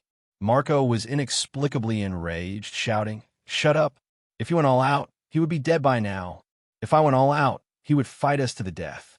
This way, he will eventually die, so why choose the riskier option?" The female knight chuckled. The battle among the three lasted for an hour and was still ongoing. At this point, they were visibly tired, their speed and strength significantly reduced. Marco took a deep breath and shouted, "It's time to end this." His muscles swelled as if he had used some secret technique, holding the great sword with both hands and leaping up for a vertical slash, leaving Emil with no choice but to defend with all his might. But if he defended with all his might, it would give the female knight a chance. Whoosh! At that moment, a cold arrow shot out. In midair, Marco couldn't avoid it. Marco screamed, clutching his eye as an arrow pierced his left eye. Emil seized this opportunity, executing a horizontal slash, and Marco's head flew off, rolling to the ground. The female knight, about to attack, saw this and leapt back 2 steps, sheathing her foil. Emil was a bit puzzled, having prepared to fight to the death against the female knight. The female knight explained, "I was hired by him. The employer is dead, so there's no reason to continue fighting. I'm no combat fanatic. Besides, he only paid for me to act, not to risk my life." With that, she walked away, not even glancing at Marco's severed head. "Lord Emil!" Herag hurried over. Emil sighed in relief and gave a bitter smile. "I thought I was certainly going to die. Your arrow was quite impressive. By the way, you're still alive." When Sean went after Herag, Emil had felt a bit regretful, as he didn't think Herag could escape from such a knight-level assassin. "My arrows were poisoned, and he just got a scratch," Herag smiled. Emil remarked, "Even poisoned, he could easily have killed you, so surviving this reflects your skill." He sighed and continued, "See how many horses are left. Tie Hagen's and the others' bodies onto them, and take them home." Herag turned back into the forest and found that all 8 horses were just fine, untouched by the recent battle. He tied the bodies of the 2 guards to the horses, and with Emil, each rode on one, leading the group with the remaining horses following behind. 2 days later, Herag and Emil met Baron Buck, who was coming to support them while on their way. Baron Buck was a middle-aged man with a face full of flesh, dressed in a vigorous outfit, showing no sign of being a noble. After listening to Emil's report, he said, "Things aren't that simple. Emil, they weren't just after you." "Lord, what else has happened?" Emil asked. "That Marco worked for that scumbag Simon next door. While they were attacking you, they also raided the southern mine. They thought they could definitely take you out this time, which would leave me without a capable ally," Baron Buck explained slowly. "Simon is the lord of Bayad territory and also a baron, but his territory is poor in resources and has low tax revenue, often causing trouble for the surrounding territories." Baron Buck continued, "This year, Bayad is suffering from a severe drought and famine, and things are chaotic. Meanwhile, Dur Valley had a bountiful year, so they're likely to take further action. We must strengthen our defenses during this time." "Understood, my lord," Emil nodded. Baron Buck looked at Herag and said, "You're called, Herag, aren't you? Well done, lad." It had already been widely circulated that Herag single-handedly shot 20 people and even counter-killed a knight-level assassin. Baron Buck's guards were somewhat skeptical, but since Emil stated it himself, it couldn't be false. Herag didn't care, and he was indifferent to others' evaluations and opinions. His only concern now was to quickly increase his power. Facing Sean, even a small mistake or stroke of bad luck could have meant death for him. Shenlan scanned Baron Buck's physical data. He was curious about the power level of a great knight. Buck Salera, power 3.8, agility 3.5, constitution 4.1, spirit 1.3. His entire body is charged with unknown energy. This kind of data would already be considered superhuman in his previous life. What intrigued Herag more was that Baron Buck's entire body was filled with unknown energy, while Emil and Sean, who were knight level, only had unknown energy within their bodies. When Sean pursued him, he had once utilized the unknown energy, greatly enhancing his stats, including driving a dagger through a tree trunk. Baron Buck's entire body being charged with unknown energy. Does it mean he can exceed Sean's burst strength with a casual strike? Herag speculated in his mind. 2 months later, the training ground. Earth breathing technique stage 2 practice complete. Power increased by 0.4. Agility increased by 0.5. Constitution increased by 0.5. Herag Merlin. Power 2.0, agility 1.6, constitution 2.2, spirit 1.2. Physical data is approaching the genetic limit. After Herag completed the 1,000th earth breathing technique practice, he checked his various statistics. During these 2 months, he spent most of his time diligently practicing. At first, there were occasional attacks and harassments from the Bayad territory next door, with some grain and property being stolen. But then they suddenly ceased their flags and drums, showing no further interest in Dur Valley. Baron Buck was frustrated by the harassment from people in the Bayad territory and could only passively defend every time an incident occurred. Those people were like flies, causing damage everywhere and often disappearing right after making trouble. He had very few soldiers, with all his guards adding up to only about 300 people. This number was barely enough to guard the territory, with no ability to attack the Bayad territory. Moreover, the Bayad territory was suffering from famine, with no resources worth plundering. After the territory was no longer harassed, Herag and these guards found themselves with free time, no longer needing to rush about defending the land. "Herag, how's it going?" Emil came directly over to the training ground to inquire about his progress. "Still none of that feeling you mentioned. I suppose there's no hope of becoming a knight for me," Herag replied. His physical statistics were already about the same as an official knight's, but he hadn't awakened a life seed, so he couldn't become a true knight. According to Shenlan's chip's notification, he had reached his genetic limit, unable to improve any further, and the chance of becoming a knight was slim. Emil comforted him. "There's no need to rush, take it slow, and persevere in your practice." Many knights awaken their life seeds suddenly during unnoticed moments of practice. Herag nodded silently, knowing his strength was entirely due to Shenlan assistance.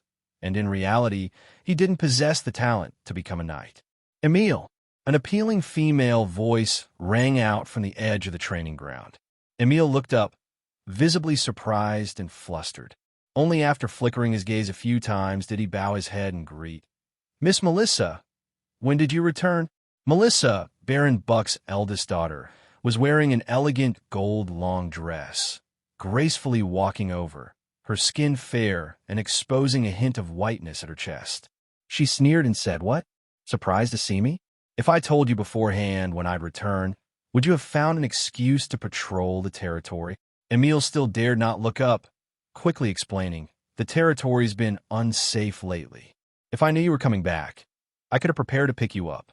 Melissa dismissed it with a laugh. "I'm a student from No Sin Academy. My tutor is Master Claude, and my father is a great knight. Who dares to harm me? It's always better to be cautious." Emil murmured, "Oomph, look at me. Why do you hesitate to look at me? Do you know why I came back?" Melissa demanded emotionally.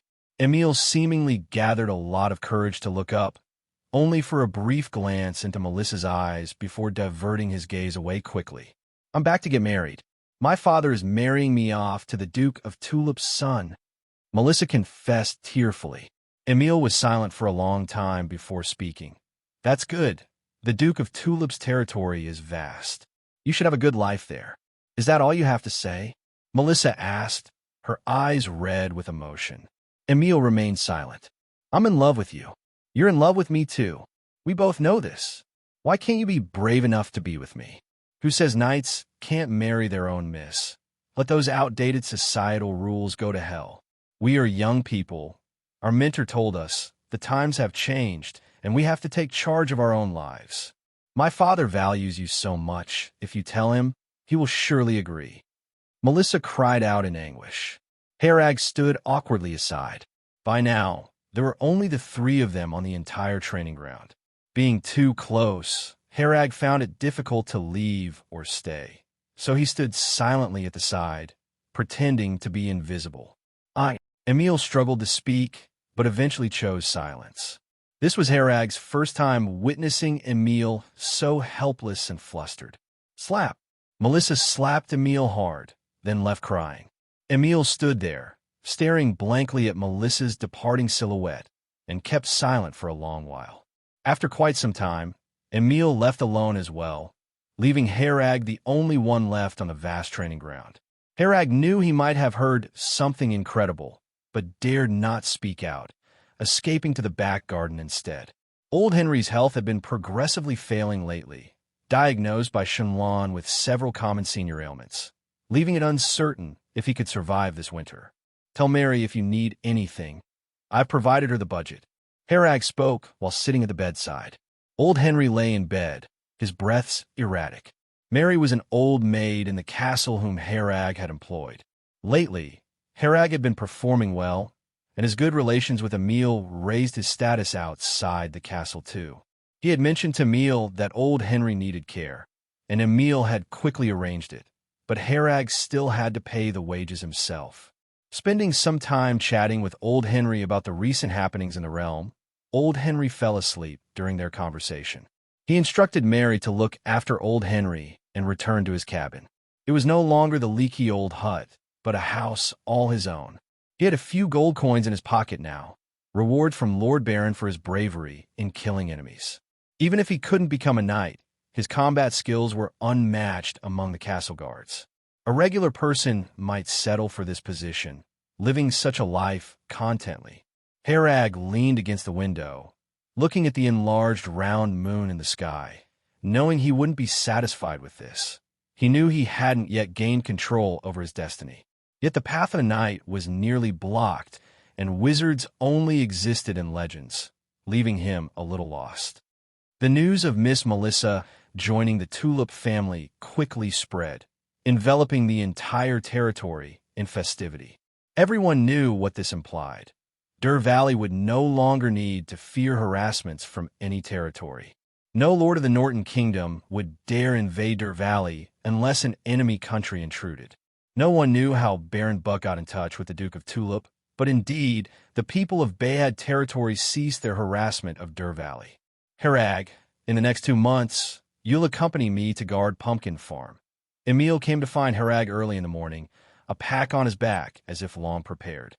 Why go to the pumpkin farm at this time? Herag asked suspiciously.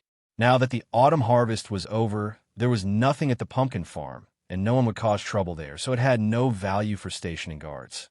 Seeing Emil's awkward expression, he suddenly understood. Fine, I'll go with you. But have you really thought it through? He had noticed it that day. Emil and Melissa indeed liked each other. This time, Emil was running off to the pumpkin farm, most likely to hide for a while until Melissa got married. He patted Herag on the head. A child's business is not for adults to ask. Herag could tell Emil was in a hurry, so he quickly gathered his things and left with him. At the castle gate, 2 horses were already prepared, laden with packs of varying sizes, all filled with winter provisions. Herag turned to glance at Emil and found his spirit sagging, guessing that he hadn't slept all night. Emil! Melissa's voice came from afar, and Herag turned to see a graceful figure running towards them. Let's go. Emil hardened his resolve, mounted his horse, and galloped away. Herag saw him take off in a flash and, looking back, saw Melissa running towards them. He also wanted nothing to do with the nobility's affairs and mounted his horse to follow them. When he rode across the river, he looked back to see Melissa kneeling at the castle gate, seemingly weeping. The autumn mountains had changed their appearance, with red covering the hills and layers of forest dyed, and fallen leaves covered the mountain paths, making rustling sounds under the horses' hooves. Emil, having something on his mind, was silent throughout the journey, and Herag ignored him, treating it like an outing. Though young, Herag had lived 2 lives and had far more experience than Emil in this regard. Everything required time to settle. Since this trip had no tasks, they were in no rush to travel fast. On the way, they passed a cave where Herag and Emil stopped for a moment. Emil poured 2 cups of wine onto the ground, performed a knightly salute, and then left silently. 7 days later, they arrived at the pumpkin farm. The pumpkin farm was located at the foot of the Jade Mountain Range. The 2 descended the mountain road, and after passing through the forest, a broad plain opened up before them. On the plain were fields of varying sizes that usually grew wheat, pumpkins, and other crops. Because the autumn harvest was over, most of the fields were barren. In the middle of the pumpkin farm stood a large courtyard, its walls built with thick stone blocks, a formidable defensive structure. This is to guard against wild beasts and also for occasional enemy attacks, Emil explained. The farm's gate was a heavy iron door. Emil walked up and knocked gently. After a long while, footsteps could vaguely be heard inside, and a hoarse voice asked, "Who is it?" "Castle Guard Captain Emil, reporting for duty," Emil answered. "Who?" The old man inside seemed to have not heard clearly. Emil had no choice but to raise his voice and repeat himself. This time, the old man seemed to understand, and the sound of a key turning in an iron lock came from behind the door. Creak! The door slowly opened, accompanied by a jarring, grinding noise.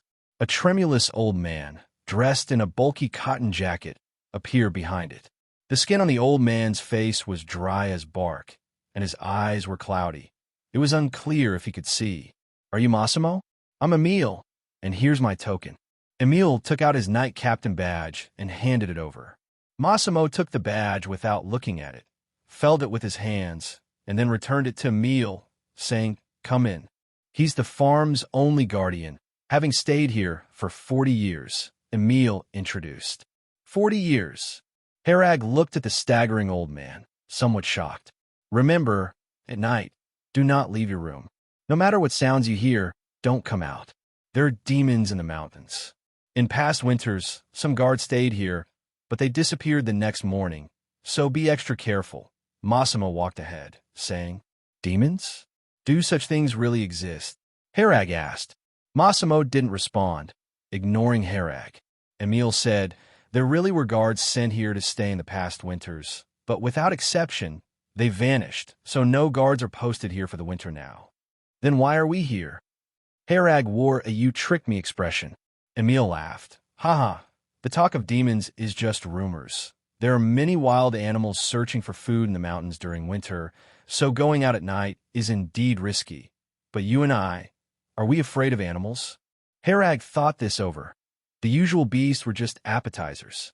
But the trouble was if something uncanny was involved, it couldn't be assessed with past lives notions. The farm had over a dozen houses of different sizes. The larger ones were mostly warehouses for storing grains or other supplies. The smaller rooms were typically living quarters.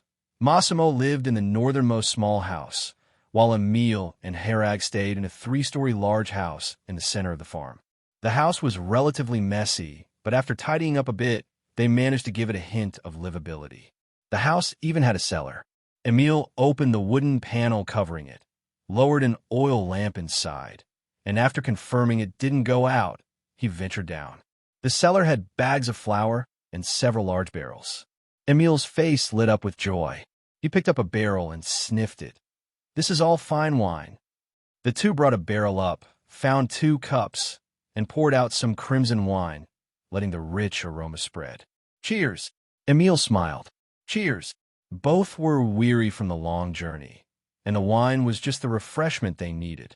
The constitution of a night level was hard to intoxicate with alcohol. With no one else around, Herag asked boldly, "Aren't you worried about being here hiding? Won't you regret it later?" Emil smiled wryly. "I regret it right now, but some things are more important than my personal feelings. Lord Baron's alliance this time is to preserve the entire territory. If I affected this alliance due to my selfishness, it would implicate the territory, implicate Lord Baron," he continued. Herag was puzzled. Preserve the entire territory? Bihard's people don't have the capability, do they? Bihard was as poor as could be. How could it possibly threaten all of Dur Valley? Emil looked at Herag and said, "Do you know why Lord Baron can control Dur Valley for so long? Is it because of many guards? No, it's because Lord Baron is a great knight, and there are only a few great knights in the entire Northern Kingdom. Such top-tier combat strength as a great knight serves as deterrence, so no one dares to invade in force because a great knight could wipe out your entire family alone. Is it possible, Lord Baron?" Herag suddenly had a suspicion. If Baron Buck's days were numbered, then Dur Valley was a piece of juicy meat that everyone would have an eye on. "Don't overthink it. Lord Baron's health is quite good. There's no major issue." Emil looked at Herag's expression and knew he had misunderstood. "Then what's the reason?" Herag asked. "It's said that Bihard Simon contacted a mysterious wizard," Emil said in a deep voice. "Wizard? Do they really exist?" Herag was immediately intrigued. "I haven't seen one with my own eyes, but they probably exist. Otherwise, Lord Baron wouldn't be so eager to seek assistance," Emil said. He took a swig of his drink and continued. "Lord Baron and Simon's family are sworn enemies, a feud that can never be resolved. Not long ago, after Simon's youngest son died in a horse race, he completely lost his mind, firmly believing it was Lord Baron's doing. Lord Baron is a great knight. Ordinary people can't deal with him at all. Simon probably realized this, which is why he reached out to a wizard, though what price he paid is unknown. After discovering the news through an insider, Lord Baron arranged the marriage alliance with the Duke of Tulip. With the Duke's backing, the wizard likely won't target Lord Baron. With Lord Baron around, the people of the territory will be safe. So, how could I be with Melissa? Lord Baron already said I'm not suitable for her. We can't be together. This marriage alliance must succeed, and I came here to avoid affecting it. By the way, do you know why I brought you here?" Emil seemed drunk, talking to himself. "Because if I didn't bring you over, Lord Baron might eliminate you. You overheard the conversation between me and Melissa at the training ground. Lord Baron is ruthless. Anyone who could affect the marriage alliance, he might eliminate them. Coming with me to the pumpkin farm is the safest." "I see." Herag didn't expect there would be such a reason behind it. "Does Melissa know about all this?" Herag asked. Emil shook his head. "She doesn't know. Maybe she'll find out in the future." "When is the wedding?" Emil tilted his head back and finished his drink. "In a month, Lord Baron will send Melissa to Lime Province for the wedding. According to local customs, since Baron Buck's status is lower, The bride must be sent to the groom's home for the wedding. On the wedding day, a banquet will be held at the castle to thank friends and family from their side. The two drank into the night, and the wind outside began howling, causing the door to rattle loudly. Woo, woo, woo. Emil suddenly put down his glass and said, "This wind sounds like someone is crying?" Herag laughed. "You must be drunk. The wind sounds like this when it blows." "No, listen carefully," Emil said seriously. Seeing him so serious, Herag began to listen as well. Woo, woo, woo, woo, woo. Herag took a deep breath, confirming that he indeed heard the crying. Massimo said that at night, no matter what you hear, you shouldn't go out. It seems there really is something strange here. Those missing guards might not have met with wild animals, Emil said with a serious face. There certainly is something strange. We'd better not act rashly. Massimo has been here for many years without incident, indicating that staying inside should keep us safe, Herag analyzed. Tomorrow we'll investigate around the area. Emil decided to look into it but opted not to risk going out at night. Herag returned to his room, slowly falling asleep with the help of the alcohol. The howling of the cold wind by the window continued, mixed with the crying in the wind. But just as Massimo said, as long as you don't go out, you're safe. The next morning, Herag and Emil were both unscathed. The weather was good today. Massimo was lying on a chair, enjoying the sun, looking very relaxed. "Massimo, did you hear any crying last night?"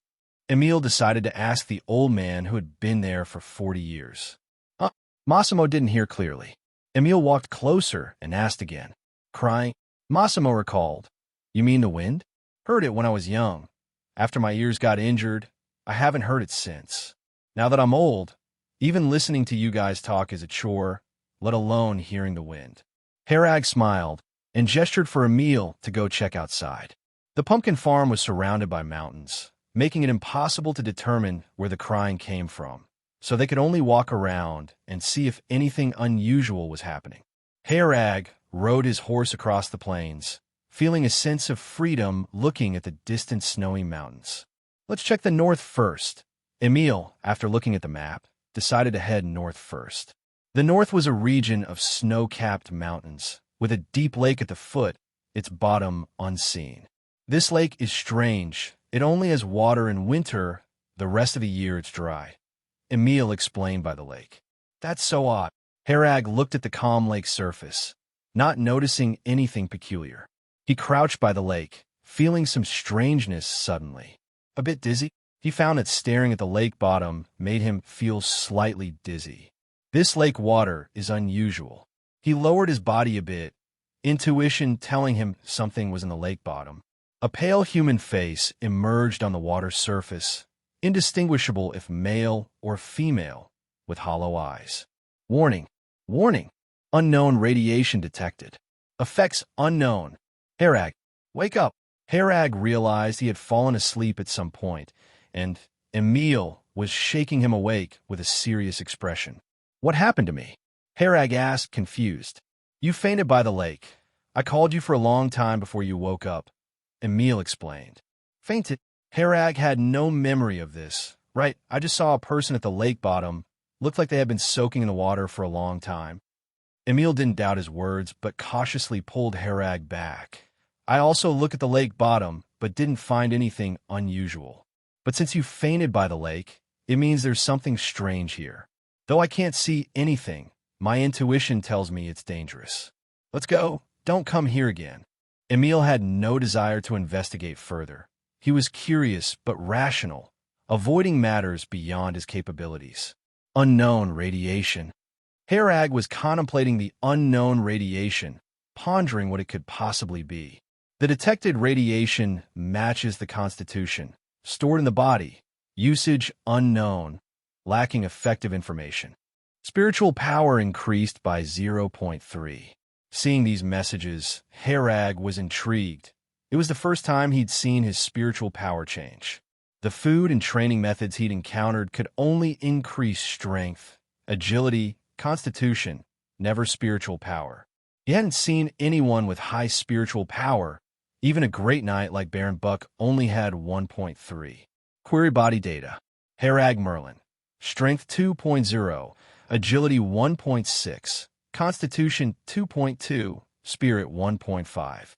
Spiritual power increased by 0.3, but Herag didn't feel anything palpable and was momentarily unclear about the function of spiritual power. "How is it? Are you all right?" Emil saw Herag spacing out, so he asked. "I'm fine. I was just thinking about why I fainted," Herag explained. "I've heard many stories like this before, but actually encountering one is a first. There are still too many unknowns in this world." Emil sighed.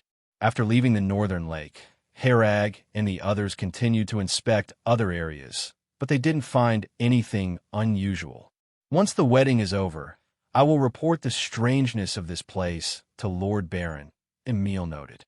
"This place is crowded in the spring and summer seasons, but I've never heard anyone mention anything about this place.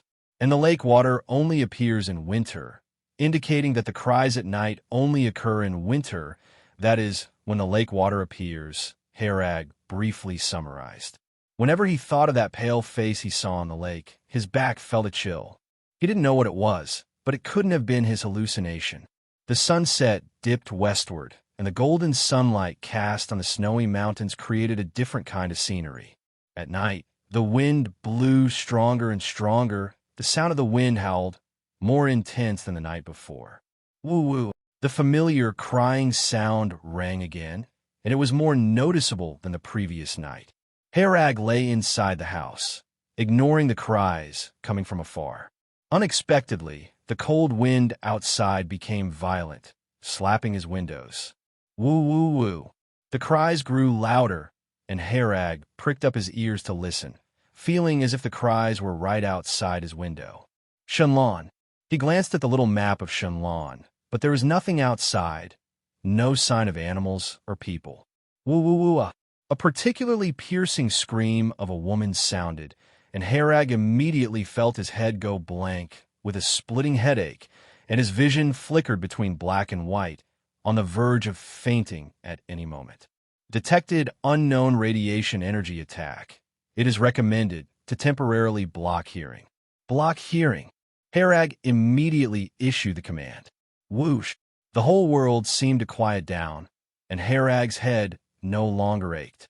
Herag touched the window, realizing it wasn't his hallucination, as there wasn't even the slightest breeze outside. "I wonder how Emil is doing." He suddenly thought of Emil, still next door. He could use Shenlan to block his hearing, but Emil couldn't. He opened the door and found that the door to Emil's room was already open. Where is he? Emil's room was empty, but the bed was still warm, indicating he had just left. The bedroom was on the second floor, and when he ran to the first floor, he found the main door open. Why would Emil go out so late? Herag was full of doubts. He thought about it and decided to go out to check. Searching around the farm, he couldn't see any sign of Emil. When Herag passed by Massimo's house, he heard loud snoring inside, thinking to himself, "This old man's sleep quality is really good. No wonder nothing has happened after all these years. Sleeping so soundly that no one can wake him." Could Emil have left the farm? When he reached the gate, he confirmed his suspicion. The farm's iron gate had been chained and locked from the inside, but now it had been slashed apart by a sword, and the gate was open. Herag stood at the gate looking at the empty outside, feeling a sense of foreboding. It's impossible for Emil to run outside without saying anything to him, with a high possibility of encountering some accident. He went back inside, grabbed his long sword and slung the longbow on his back, then went outside to search for Emil. The first direction he searched was north, towards the direction of the Erie Lake. In the darkness of night, Herag moved swiftly and lightly, proceeding quickly. Soon he saw Emil, dressed in casual clothes, holding his long sword, walking stiffly forward, heading towards the lake. "Emil!" Herag quickly approached and called out twice. Emil showed no reaction, not even glancing at Herag. Herag tried to block Emil by stepping in front of him, then suddenly noticed Emil's eyes were hollow and pitch black, startlingly reminding him of the face seen in the lake earlier that day. Emil bypassed him and continued onward, not responding to any of Herag's actions or words. Herag moved behind him and looked at Emil's back neck, pondering whether to give him a strike. With a sideways chop, Emil reacted quickly, as if he had eyes on the back of his head, swinging the long sword backward to force Herag away. After driving Herag back, Emil continued moving, gradually approaching the lakeside, his steps unhalting, seemingly intent on walking directly into the lake. The lake water was deep, bottomless, and chillingly cold. Entering would certainly be fatal. Anxious, Herag shouted, "Melissa got married. The groom is not you." Emil halted, his mouth slightly ajar as if about to speak, his hollow eyes gradually regaining clarity. He turned to see Herag, confused. "Why am I here?" Herag said speechlessly, "You were like possessed, relentlessly heading towards that lake, unstoppable." "That bizarre." Emil looked puzzled. "I remember hearing a scream and then lost consciousness, and when I came to, I was here." "So it's indeed the scream." Herag realized and was glad he had blocked his hearing in time, or they both would have ended up feeding the fish in the lake. What's in this lake that even a night level could only be manipulated by it? Herag remarked, gazing at the calm lake surface. Emil was also somewhat spooked, as it was his first time encountering such a situation. Swish! There was a sudden commotion in the lake. "Careful!" Emil gripped the long sword tightly. Herag also stared intently at the lake surface. The little map showed nothing, but with the naked eye, they could see two figures slowly emerging from the lake. "That armor looks like the castle guardians." Emil deduced details from the armor worn by the figures. Herag thought of something. Castle guardians? So the previously missing guards actually entered this lake. The two figures moved slowly, eventually reaching Herag and Emil. They then saw clearly that the two figures were skeletons clad in armor, wielding long swords now rusted. That was not all. There was more commotion from the lake, as three more figures slowly emerged from the lake bed. "Want to try?" Emil wasn't scared, rather a bit excited. "I'll take left, you take right," Herag chuckled. It was the first time they fought such undead beings, and in their very bones there was an eager excitement for battle. Shenlan, activate combat assistance. Herag wasn't sure about the power of these skeleton warriors, so he was extremely cautious, also ready to run at any time. The skeleton warrior clicked its jaw open and shut, holding a rusty long blade, and rushed towards Herag. Luckily not too fast. Herag was constantly assessing the power of these undead. The skeleton warrior charged forward, raising its long blade high and striking fiercely at Herag's head. Its movements seemed like a turtle's speed in Herag's eyes, and the blade hit nothing but air. After this swing, the skeleton warrior's movements became significantly stiff. Herag certainly wouldn't miss this opening. With a swing of his long blade, he effortlessly shattered the skeleton's head. The entire skeleton warrior immediately froze in place, then collapsed into a pile of bones with the sound of bones and armor clashing. Herag turned to see that Emil had also dealt with the skeleton warrior, with bones scattered on the ground. "Is that it?" Herag hadn't expected these skeletons to be so weak, breaking at a touch. Three more skeleton warriors emerged from the lake, attacking, but they were quickly dealt with by the two of them in no time. Emil looked at the bones on the ground and said, "These were the castle's guards, our predecessors. We should gather and bury them." Herag nodded, bending down to pick up the bones on the ground. At that moment, the bones started moving on their own. The scattered bones floated up automatically, assembling themselves into a complete skeleton in the air, then picked up the long blade and charged at Herag once more. "Careful, it's not fully dead." Herag warned Emil while blocking the attack with his sword. The skeleton on Emil's side also revived, but its combat ability was too weak and not a match for night level at all. These skeletons were impossible to kill. After Herag killed them 5 or 6 times, they still revived on the spot. Shenlan, scan the skeletons. A line of unknown radiation energy is attached to the target's body. Line. Herag didn't see any line highlighted in blue. Highlight completed. In Herag's vision, there was a long blue line behind each skeleton, with the end extending into the lake bottom. Shenlan, scan this lake. Scan complete. Discovered an unknown radiation energy source at the lake bottom, Shenlan reported. With a casual swing of his sword, Herag shattered a skeleton that had just gotten up, pondering as he looked towards the lake bottom. Unknown radiation energy source? Gazing towards the lake bottom, a bold idea suddenly formed in his mind. Emil, I'm planning to check the lake bottom, Herag said. The lake bottom? Are you insane?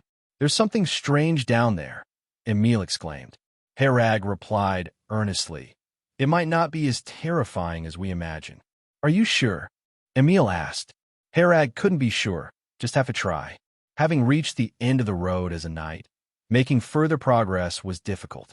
The mysterious and strange entity at the lake bottom might be his breakthrough, worth the risk. Shenlan, block my hearing. Determined, Herag removed his heavy armor, walked to the lake's edge, and dove in with a jump. The water was chilling, but Herag endured it with his strong physique, gritting his teeth. In his vision, 5 blue lines extended from the lake bottom. Once he confirmed the target's location, Herag swam deeper. The 5 lines converged into one, leading to a blue light point at the lake bottom. Shenlan, monitor my physical state at all times. Notify me immediately of any abnormalities. Comprehensive monitoring initiated. No abnormalities at present. Relieved, Herag continued swimming towards the bottom, the blue line extending next to him towards the lake's surface, while the blue light point gradually grew larger. A pocket watch? Reaching the lake bottom, he discovered a pocket watch lying silently, completely wrapped in blue, the source of the unknown radiation energy. Herag grabbed the pocket watch, and the pallid face resurfaced before him. The face was clearly angry, mouth wide open, as if screaming. The scream had no effect on Herag, as he had already blocked his hearing. Unknown radiation energy detected, being absorbed and stored internally. Herag watched the blue, unknown radiation energy transfer from the pocket watch to his body. The pallid face showed a human-like panic, gradually turning into extreme terror. Herag even saw a hint of pleading in its eyes, but unmoved, he continued absorbing the unknown radiation energy. 5 guards perished at this lake bottom, and even Emil was nearly affected. This couldn't be anything good, and Herag felt no mercy. While absorbing the unknown radiation energy, he swam towards the lake's surface. Absorption complete, spiritual power increased by 1.0. By the time Herag reached the lake's surface, the energy absorption was also complete. The blue line behind the 5 skeleton warriors disappeared, turning into piles of dry bones on the ground, which didn't rise again. Seeing Herag emerge from the water, Emil sighed with relief. I found this at the lake bottom. As Herag swam to the shore and climbed out, he displayed the exquisite pocket watch in his hand to Emil. The pocket watch was primarily gold and blue, with a pure gold chain. A pocket watch? Is this what was causing trouble below? Emil hadn't expected such a bizarre event to originate from what seemed like an expensive pocket watch. He approached and exclaimed, "This is pure gold, but I can't identify the blue material." But the pocket watch's construction is seamless, without any visible gaps. After searching the pocket watch, Herag found a tiny golden button at the bottom. Pressing it, the watch opened. The internal structure of the pocket watch was no different from others, with the golden hands still ticking. After checking the time, Herag found the watch to be very precise. The watch's backdrop depicted a hexagonal tower, its significance unclear. Simultaneously, a stream of information flowed into Herag's mind. This pocket watch is the first demonized item I created during my wizard apprentice period, immensely meaningful to me. I enchanted it with a holy healing technique capable of curing most injuries, dispelling most curses and nightmares. A little magic power is all it takes to use it. Good luck, my friend. The signature read, Nicholas Carlos Camby. This information wasn't transmitted in any language form, but directly conveyed its meaning. After reading this message, Herag's heart raced, obtaining much information from it. Wizard apprentice, demonized item, magic power, holy healing technique. Wizard apprentice. This means that wizards are not legends, but really exist. Herag felt a longing in his heart. He wanted to become a wizard.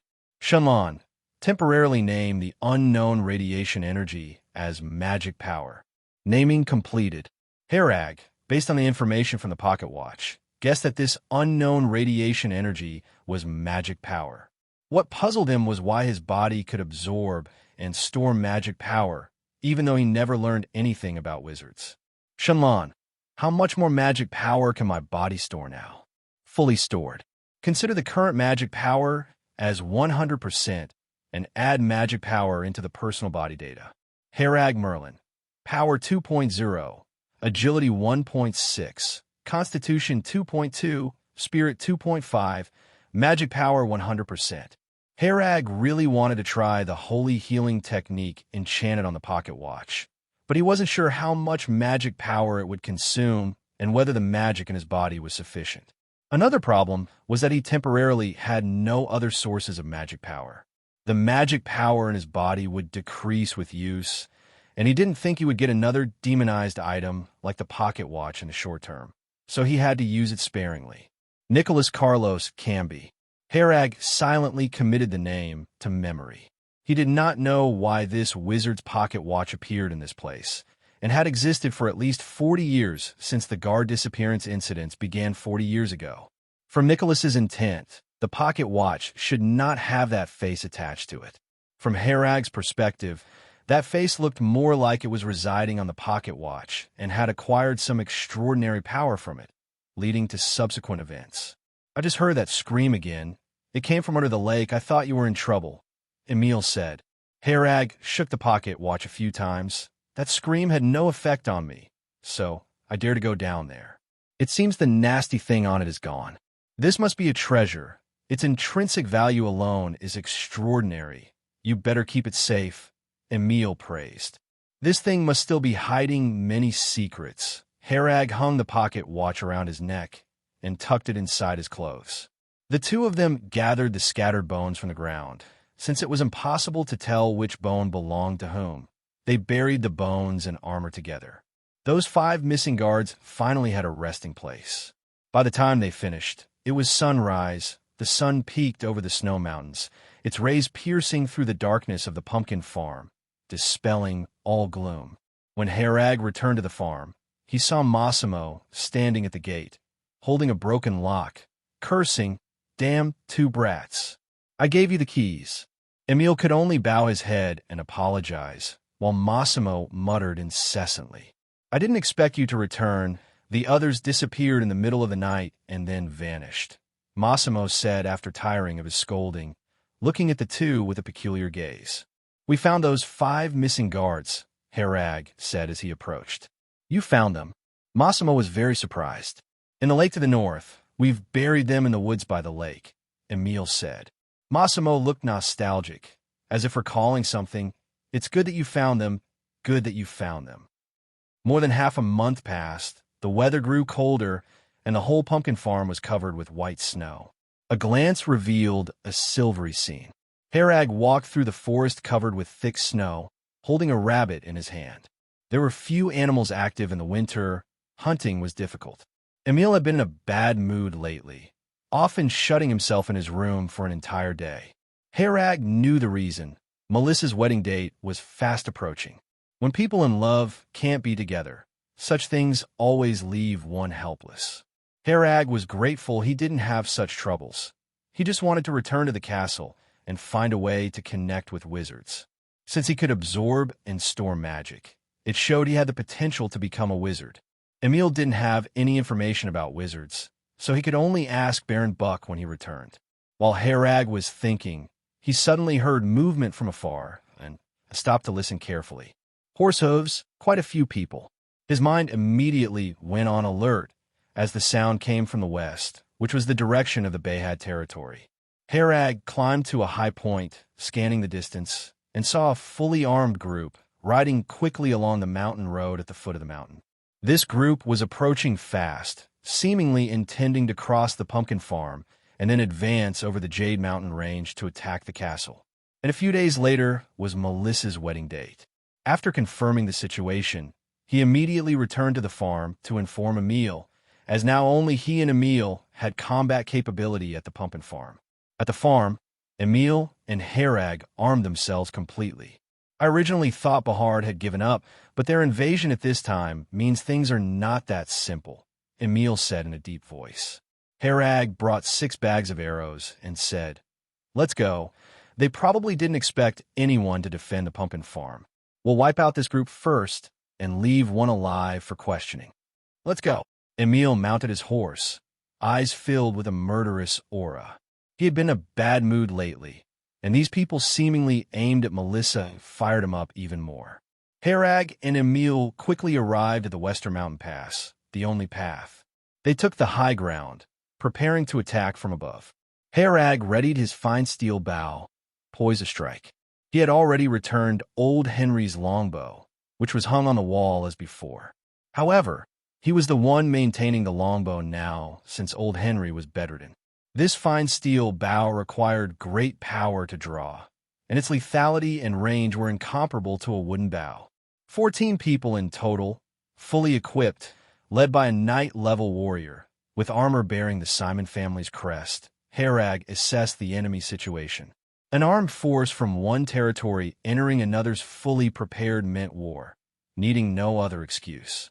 Once the group was within range, Herag held his fire, allowing them to come closer to prevent their escape. Once he determined it was close enough, he fired the first arrow. The arrow whistled sharply through the air. Its speed pierced through one person's throat, continuing unabated, and embedded deeply in a tree, carrying blood. Ambush! The group didn't panic. They dismounted and sought cover quickly. Herag kept his fine steel bow drawn, using Shenlan assistance. Hiding was futile as long as the target wasn't in a dead angle. Herag saw someone lying in the grass, with a pile of stones in front of the grass. He smiled and pulled the bowstring, and Shenlan's assist aiming shows that he could shoot the person's head through the gap in the stones. There was another swoosh, and the person on the ground twitched once and then went silent. Someone else was crouching below, but a little bit of their head was sticking out. Herag found a right angle and directly scored a headshot, with red and white splattering everywhere. After continuously shooting and killing 4 people, the remaining 9 all hid in the dead angles, not daring to make a sound. The intel said there was no one here. Why is there a divine archer? Someone angrily scolded the person who did the intelligence work. Now they were completely pinned by Herag, and no one dared to move. They didn't move, but that didn't mean Herag wouldn't. Shenlan quickly calculated another perfect sniping point, and Emil continued to guard the mountain pass while Herag quietly shifted his position. Herag transformed into Grim Reaper, taking another life with an arrow. "He's over there. Be careful." Someone immediately gave out the intel, and then he was shot through the throat with an arrow. The leading knight saw the situation was bad, gritted his teeth, and explosively retreated at high speed. He thought his speed was so fast that Herag shouldn't be able to aim at him. Herag saw this scene and loaded 3 arrows on the fine steel bow. These 3 arrows, once shot, sealed off all his possible spaces to dodge, ensuring certain death. The knight also realized this situation, showing a look of despair, and was then shot through the heart with an arrow, falling to the ground. Seeing this scene, Emil charged directly. With the leading knight dead, the others were not worth mentioning, and with Herag providing support behind, he didn't worry about his own safety. He went into the crowd like a tiger among sheep, chopping down one person with tremendous force, seemingly venting his inner frustration. Someone beside him tried to fight back, raising his hand only to have his heart pierced by Herag's arrow. Finally, of these 14 people, only 2 remained. They had disarmed and surrendered, kneeling on the ground, shaking with fear. "I ask you answer," Herag said expressionlessly. All right. The 2 looked with some fear at Herag's fine steel bow. Terrified of his accuracy, even strong knight-level individuals fell to him. "Who are you?" The 2 thought to themselves that you didn't even know who we are, yet you hunt us down. He's practically a killing god, but said meekly, "We're subordinates of Lord Behard Simon." "Purpose?" Don't tell me you're here for the wedding. Herag continued questioning. We're here to loot the pumpkin farm, grab some things, because over the years no one's stationed here, said the person on the left, holding his head. Herag didn't say a word, drew out the long sword, and cut the person down directly. You speak. Herag continued asking. The only remaining person got splashed with blood on their face, didn't dare wipe it off, and was scared out of their wits. Trembling, they said, We're here to attack Baron Buck's castle. We were ordered to lurk around the castle. On the wedding day, Baron Buck is bound to die, and then we'll attack the castle with others. And there's already betrayal inside the castle. Herag and Emil exchanged glances, realizing the severity of the problem. He continued to ask some questions and, after confirming there was no valuable intel, granted the person a quick death. Seems like Simon doesn't rest easy, giving no face to Duke of Tulip. I think he's tired of living, Emil said with a cold look in his eyes. Since these people dared say Baron Buck will definitely die, it indicates that Simon connected with wizards. Only wizards dare claim they can surely kill a great knight-level strongman. We must set out immediately, notify Lord Baron of this news. Only now it might be too late, Emil said as he rushed back to the farm. The farm is at least 7 days' travel from the castle, and the wedding starts in 4 days. They must rush to even have a chance of catching the wedding. Herag and Emil sped along the mountain road on horseback, eating on horseback, resting only briefly when extremely fatigued. After 3 days, they were fine, but their 2 horses could not run any further no matter what. No choice. The 2 let the horses stay where they were, advancing on foot, figuring old horses know their way home. They'd return on their own later. On the morning of the 4th day, Herag and Emil finally walked out of the Jade Mountain range, seeing the town from afar. When they arrived at the town, it was full of jubilation. The whole town was celebrating that Miss Melissa could marry into the Tulip family. Emil, come have a drink. A guard responsible for patrolling the town was flushed red, holding a wine cup, already drunk. Who told you to drink? Emil shouted angrily. The drunken guard said, Housekeeper Ivan said we could drink, and even specially provided us with good wine, saying today is Miss Melissa's wedding day. We can celebrate a bit. Ivan. Emil ground his teeth as he called this name. Ivan has worked at the castle for many years, having long served Baron Buck, usually keeping a low profile, always quietly handling affairs. Seems now that this housekeeper Ivan is highly suspect. The guard's issues are not as to meddle with, Herag said. The housekeeper only handles internal affairs. He has no authority over guards. Emil said with a deep voice, Guards on duty absolutely can't drink. It's a strict rule. Ivan cannot not know this. Usually Ivan wouldn't concern himself with guard matters. He's likely the traitor, and perhaps not the only one. When the 2 reached the castle, even the guards at the entrance had all drunk a bit, all saying it was provided by housekeeper Ivan. The banquet inside the castle had already begun. This was the bride's gratitude banquet, and the Duke of Tulip's side only sent a housekeeper as a representative to attend. The spacious square was filled with tables, covered with all kinds of delicacies and wines. The middle was cleared, and there were several dancers performing. Baron Buck and Melissa sat on a high platform, with Baron Buck chatting and laughing with the housekeeper from the Duke of Tulip's family. Melissa looked melancholy, eating nothing. When the bedraggled Herag and Emil appeared on the square, they attracted all eyes. Melissa immediately spotted Emil, her melancholy eyes suddenly filled with brilliance, tenderly crying out, Emil. Baron Buck saw Emil's stern face and questioned him. Why have you returned? Emil went to the front of the platform and knelt on one knee. Please forgive my rudeness, Lord Baron. Herag and I eliminated a wave of Bayhad territory intruders 3 days ago at the pumpkin farm. Based on the intel from captured individuals, they intend to act against you today, and there's traitors within the castle. We traveled day and night just to come and warn you, Lord Baron, to be cautious. Baron Buck put away the anger on his face. He had no doubt about Emil's words. Anyone might deceive him, but Emil could not. Traitor?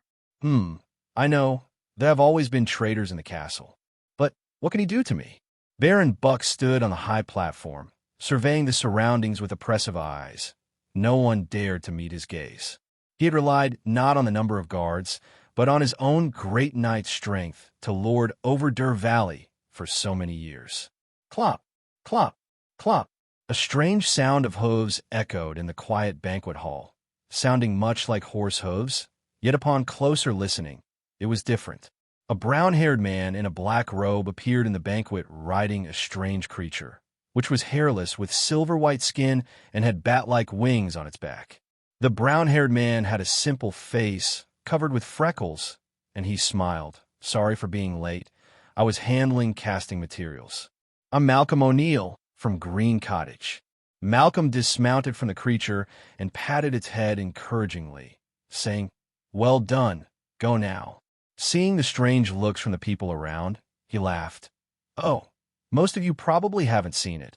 It's called a night steed, a creature visible only to those who have faced death." How cute, right? The surroundings were silent as the grave. No one spoke, as most looked at him with eyes full of fear. Malcolm had suddenly appeared in an empty place, as if he rode the night steed out of the void. Wizard, Baron Buck, like facing a great enemy, asked with a heavy expression. Malcolm smiled at Baron Buck. "Yes, I'm a level 1 wizard from Green Cottage. But you probably don't know what Green Cottage is, nor who Malcolm is, so you don't fear me. For example, you can still talk to me. That's nice. After all, you are merely locals of Carlson Continent. Did you know Carlson Continent is only as big as my little fingertip on the map? Oh, and you might not even know the name of the land you're standing on. Ah, I'm telling you these things, but business is urgent." As he spoke, he rubbed 2 fingers on his left hand, producing a transparent crystal ball. "You're Buck Salera, right?" Malcolm asked courteously. Baron Buck remained composed and replied, "That's me." "Oh, good." Malcolm nodded, awkwardly rubbing his head. "I'm sorry, but I'm commissioned to exterminate your entire family. So sorry." With those words, the atmosphere became as silent as death. Malcolm spoke so naturally, like having a chat before destroying an ant nest. "What will compel you to spare me? Spare my family. Whatever Simon gave you, I'll give you double." Baron Buck clenched his fists tightly, sweat already beading on his forehead. Malcolm sighed. "It's impossible. What he gave, you can't match because he offered his soul to me, a soul willing to be enslaved. Someone as strong-willed as you couldn't possibly be willing to be a slave, right? Soul." Baron Buck wondered if he had misheard. "Indeed, and it's a soul with extreme hatred towards you. Such a soul is excellent casting material, and fortunately, it allows me to test if my spell model is flawless." Malcolm said excitedly, gesturing enthusiastically. No one dared to interrupt him. Even the birds in the surrounding woods halted their calls. After his excitement subsided, Malcolm looked around, somewhat embarrassed. "Ah, I spoke too much again, delaying the time. My apologies. Shall we begin, Mr. Buck? I won't sit idly by waiting to die." Buck drew his long sword and struck first. That strike was a full effort from a great knight. Herag, by merely using his eyes, couldn't grasp Buck's drawing and striking movements. If he were facing that strike, even with Shenlan's warning, he wouldn't react in time. The speed was simply too fast. However, after Buck rushed forward, he remained frozen in mid-air with his striking posture unchanged, even his expression fixed. Malcolm shrugged, spread his hands, and the crystal ball floated to Buck's face. Then he said, "Savages are always so rude, impulsive. Although time is limited, I must introduce my spell to you, Bloodline Curse, which can wipe out all those within 3 generations related by blood to the target. My spell requires the target's entire blood, and a soul that harbors extreme hatred for the target, willing to sign a soul contract with me. All these conditions are indispensable, and I hadn't expected to meet these criteria so quickly. Initially, when Simon approached me with the token, I thought of dismissing him casually. Unexpectedly, he harbored such deep hatred towards you, perfect for completing my spell experiment. So here I am. Now let's begin." Malcolm spread his hands, muttering softly. The crystal ball spun rapidly, then ceased moving. Baron Buck's mouth opened, but his appearance was odd, as if something forced his mouth open. Warning: strong magical source detected. In Herag's eyes, the situation grew increasingly terrifying. Malcolm was engulfed in immense magic power, his entire being wrapped in a massive amount of magic. The crystal ball extended a magic-formed pillar directly into Baron Buck's mouth. Soon after, Buck's entire blood began rushing through the magically formed tube towards the crystal ball. The transparent crystal ball quickly turned red as Buck's blood continuously streamed into it. The crystal ball appeared small, but seemed eternally unfillable, taking in as much blood as available. The once burly Buck soon turned into skin and bones, shrinking significantly. The scene intensely impacted everyone present. Only then did the crowd begin to scream and flee, enveloped in overwhelming terror. Too naive, we were too naive. Herag, watching the scene before him, suddenly found everything experienced before laughably absurd. Baron Buck thought an alliance with the Duke of Tulip could save him from this disaster. But to a wizard, perhaps even the king is but an ant. Who would care about an ant's views? My Lord Baron. Emil's anger overshadowed his fear as he drew his long sword, intending to charge forward. Melissa, on the high platform, also wanted to rush out to embrace her father, but she fell to the ground due to weak legs. Too noisy, quiet down, Knertmans. Malcolm muttered a spell in an unknown language, and everyone present was frozen in place, unable to speak or move.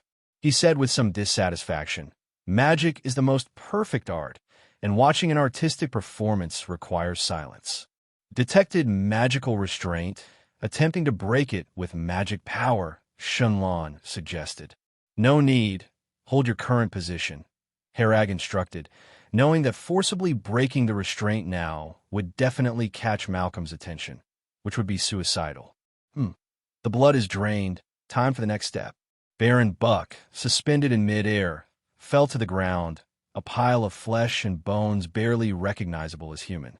Malcolm then took out a test tube and, removing the cork, let a shadow squeeze out. The shadow, naked and distorted, stared intently at the ground where Baron Buck lay. This must be Lord Simon, whom Malcolm claimed was willing, but was likely forced into consent, Herag thought to himself. Simon's soul was unrecognizable, clearly tormented. He had sought the help of a wizard with an artifact, only to suffer such torment. Wizards, Herag, gained a new understanding of this group. Shenlan, ensure every detail is recorded. Recording in progress. Herag had always wanted a way to embark on the path of a wizard, but the existence of a wizard right before him was out of reach. He merely wanted to become a wizard, not seek death, and it was clear Malcolm didn't see those present as human. The final step. Malcolm poured Simon's soul from the test tube into a crystal ball, where it flowed in liquid form, mixing with Baron Buck's blood. The two lifelong enemies could never have imagined that one day their souls and blood would blend together. After the soul and blood mixed, Malcolm muttered something rapidly, and the crystal ball began to burn, flames of bright red erupting. Malcolm watched the flames with ecstatic joy. Perfect. A perfect piece of art. This is the perfect bloodline curse. He glanced around. From now on, within 3 generations of Buck's bloodline, they will gradually die. It's a curse no medicine can cure, and the rate of death depends on individual health. It's a pity I won't have time to record and observe this data. There are too few ships passing by the Colson continent. Any further delay, and I'll miss my chance, Malcolm said regretfully. He snapped his fingers to summon the night steed, mounted it, and bowed to those around him. Thank you all for watching my performance. Until we meet again. The night steed spread its wings, gradually disappearing into the clouds. The magical restraint has disappeared. After Malcolm's departure, everyone present regained their freedom, and chaos erupted once again.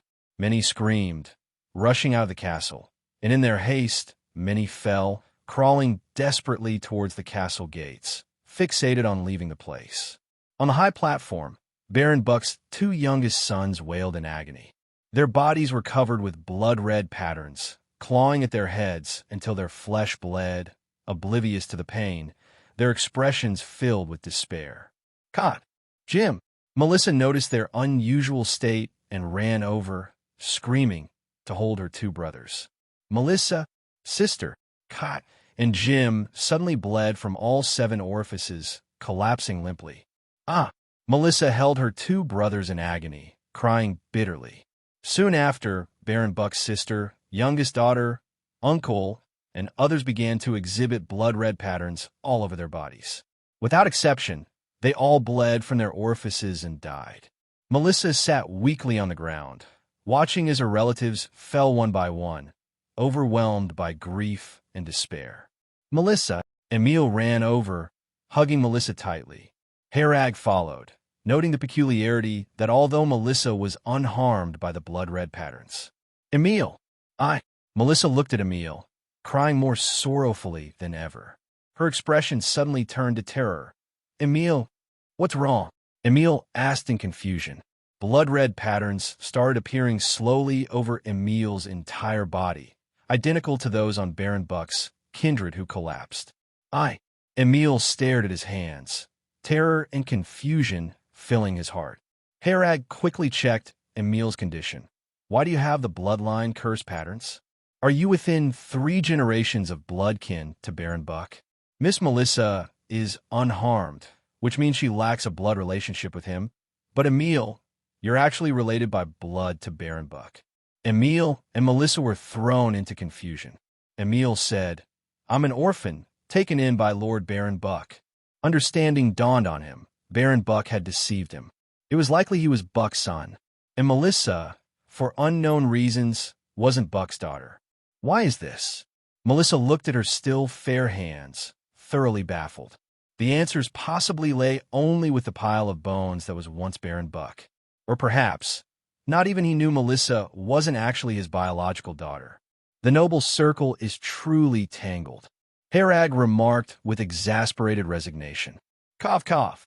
Emil began to cough violently, spitting out blood. "Emil!" Melissa expressed utter despair. The sight made Herag think of Nicholas's pocket watch, which contained the holy healing technique capable of dispelling curses. He hastily retrieved his pocket watch, Shenlan, channeled the magic power into the watch. Channeling 1% complete, 10% complete. The pocket watch remained unresponsive. 23% complete. The pocket watch was still inactive, and Herag began to worry. Now he feared that if his total magic power was insufficient to operate the watch, Emil would be beyond salvation. 33% complete. 45% complete. Just then, the pocket watch emitted a gentle white light, drawing the attention of Emil and Melissa. "Isn't this that pocket watch?" A woman's ethereal silhouette appeared above the watch, sporting a pair of white wings.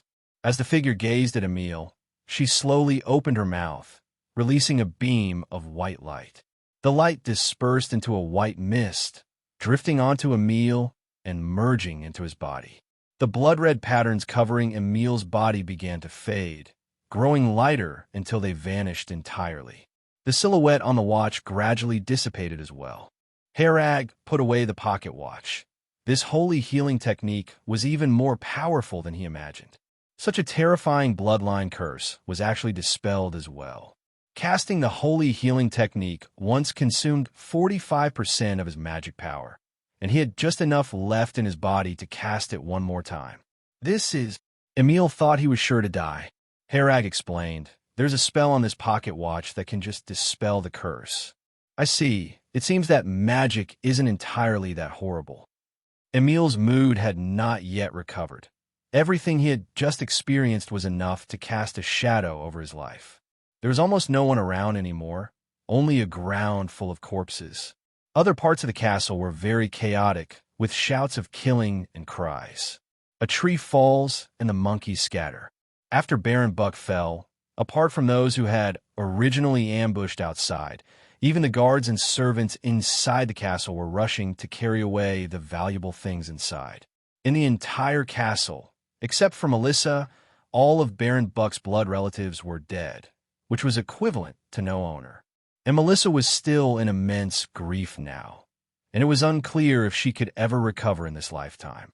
"Melissa, let's bury Lord Baron and the others first." Emil composed himself and decided not to bother about the others. The dead were already gone, and treasures were not important. The most important thing now was to comfort Melissa. "I'll go check on old Henry, and I'll come find you later." After Herag greeted them, he went to the back garden. The situation was so chaotic now, old Henry couldn't move, and Herag was afraid he might encounter danger. Along the way, Herag met many frantic people. Not a few guards had bars of gold and pearl necklaces held in their arms, and they glanced at Herag guiltily. Seeing Herag saying nothing, they hurriedly ran off with their heads down. "Help no!" As Herag passed by a room, he discovered a guard inside raping a maid. The maid's clothes were already torn to pieces. "You looked down on me before. You even rejected me when I pursued you." The guard's face was full of malice. Herag silently took down the longbow from his back and shot an arrow through the window, taking the guard's life. The maid, gasping for breath, looked towards the window, only to see the back of Herag leaving. The room filled with a strong scent of blood, and the maid clutched her chest and fled. The guard lay on his back in a pool of blood. Such scenes were happening all over the castle, a complete chaos. On the path to the back garden, Herag also saw a guard's corpse with some pearls scattered beside it, indicating a fight over property.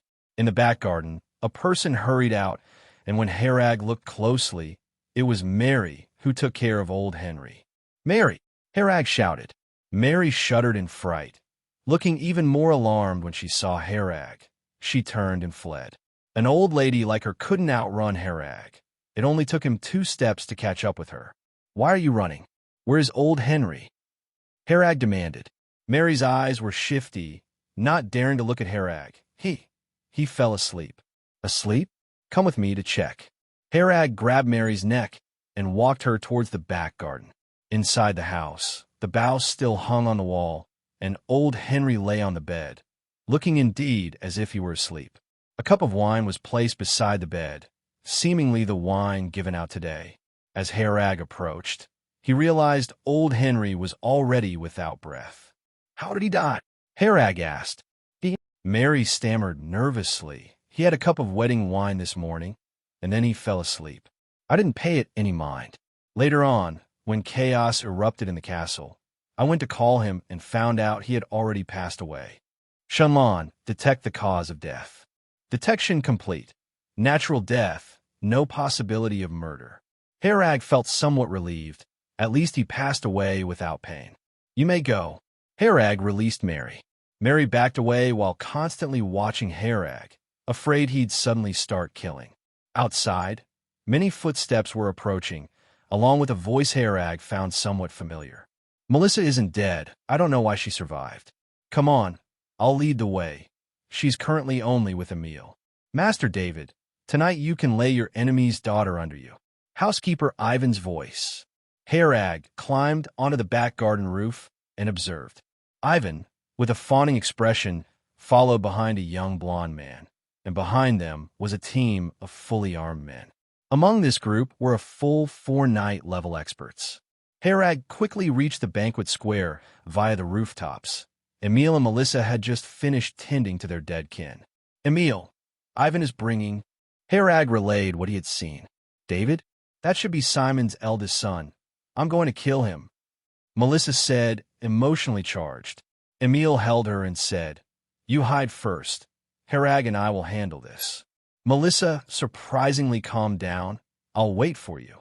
She knew she couldn't be of any help and forced herself to stay composed. Herag leaped onto the rooftop, finding a suitable sniping position. Emil hid atop another roof, ready to react to the situation. David led a group swaggering in, his face filled with pride. With Baron Buck, the great knight, dead, he thought no one could threaten him. "Our families have fought for over 100 years, and in the end, we have won. Ha ha!" David couldn't help but laugh. They had sacrificed only one person, but on Buck's side, it was utter annihilation. Herag was concealed on a distant rooftop, his bowstring taut, The arrow glimmers with cold light. To be safe, he even poison-coated the arrow. The arrow whistled out. David, who was still laughing, was completely unaware of the impending danger. The knight behind him sensed some danger, but couldn't pinpoint its origin. The knight raised his hand, intending to warn David. "Master!" An arrow pierced through David's throat, blood splattering. "Master!" The four knights quickly surrounded and protected David. But at this point, it was too late. David pointed at the sky, unable to utter a word before collapsing.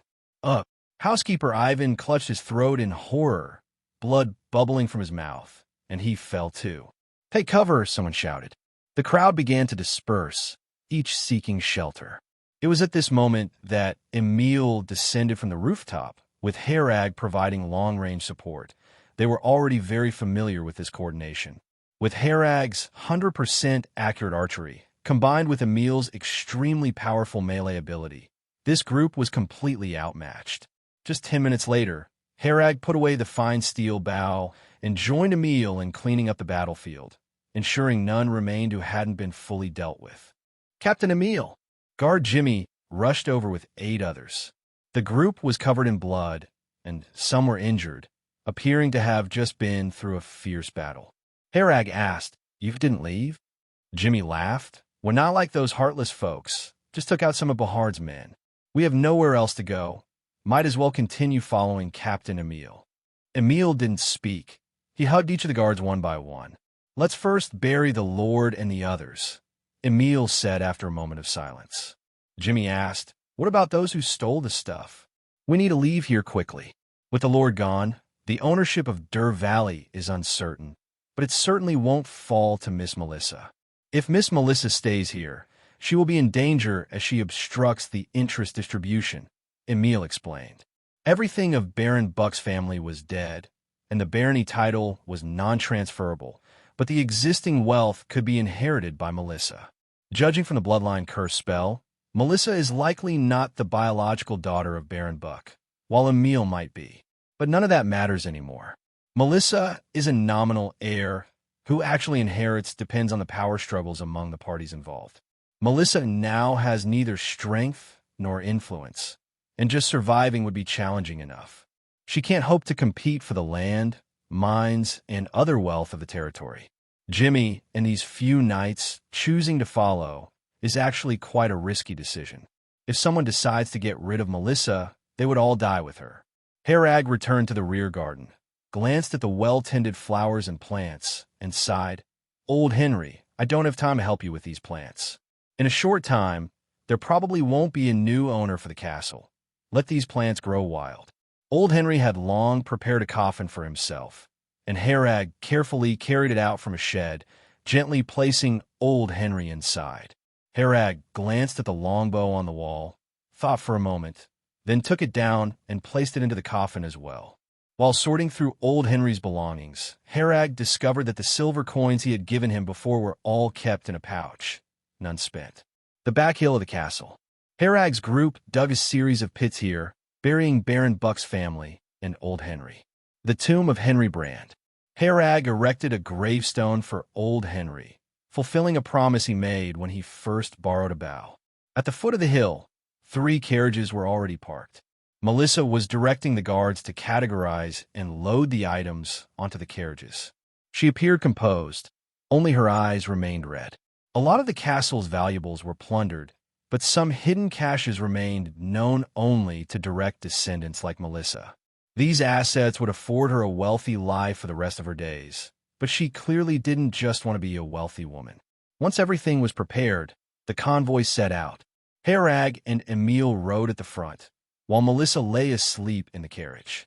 She hadn't slept since the previous day, utterly exhausted in body and mind. "How long to reach No Sin Academy from here?" Herag asked. Emil replied, "If things go smoothly, about 3 months. 3 months, a long journey indeed." Herag looked forward, the path ahead uncertain.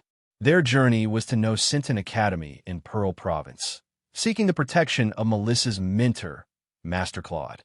Melissa and Claude truly shared a mentor-student relationship, not a superficial one maintained by money.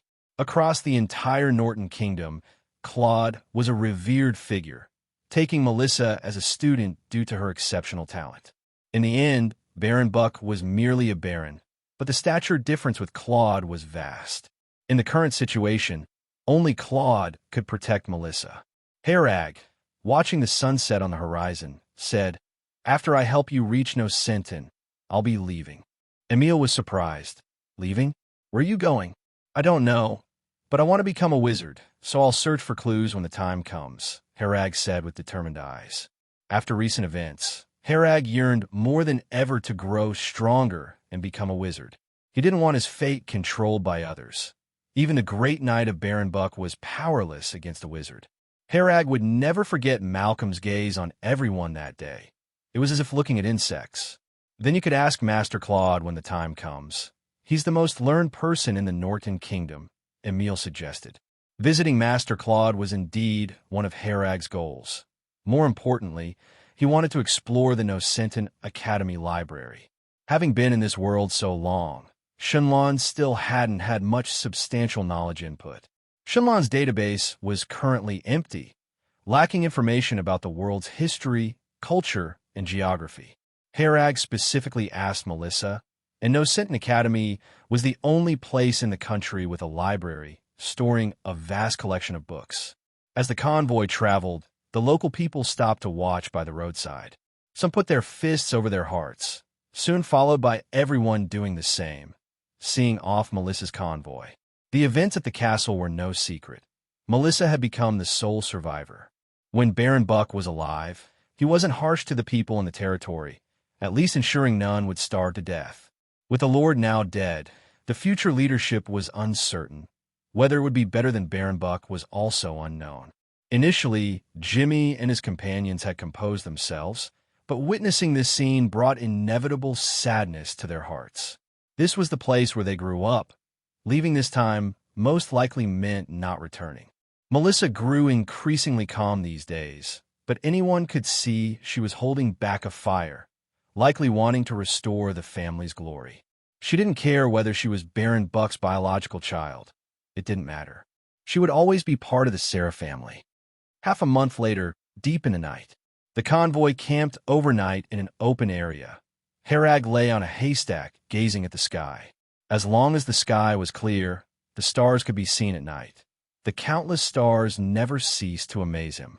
He lay there for a while, unable to sleep, so he took out a pocket watch to play with. When he opened the watch, the hands inside were still ticking. "This tower feels a bit strange." Herag stared at the hexagonal tower in the background, inexplicably attracted to it.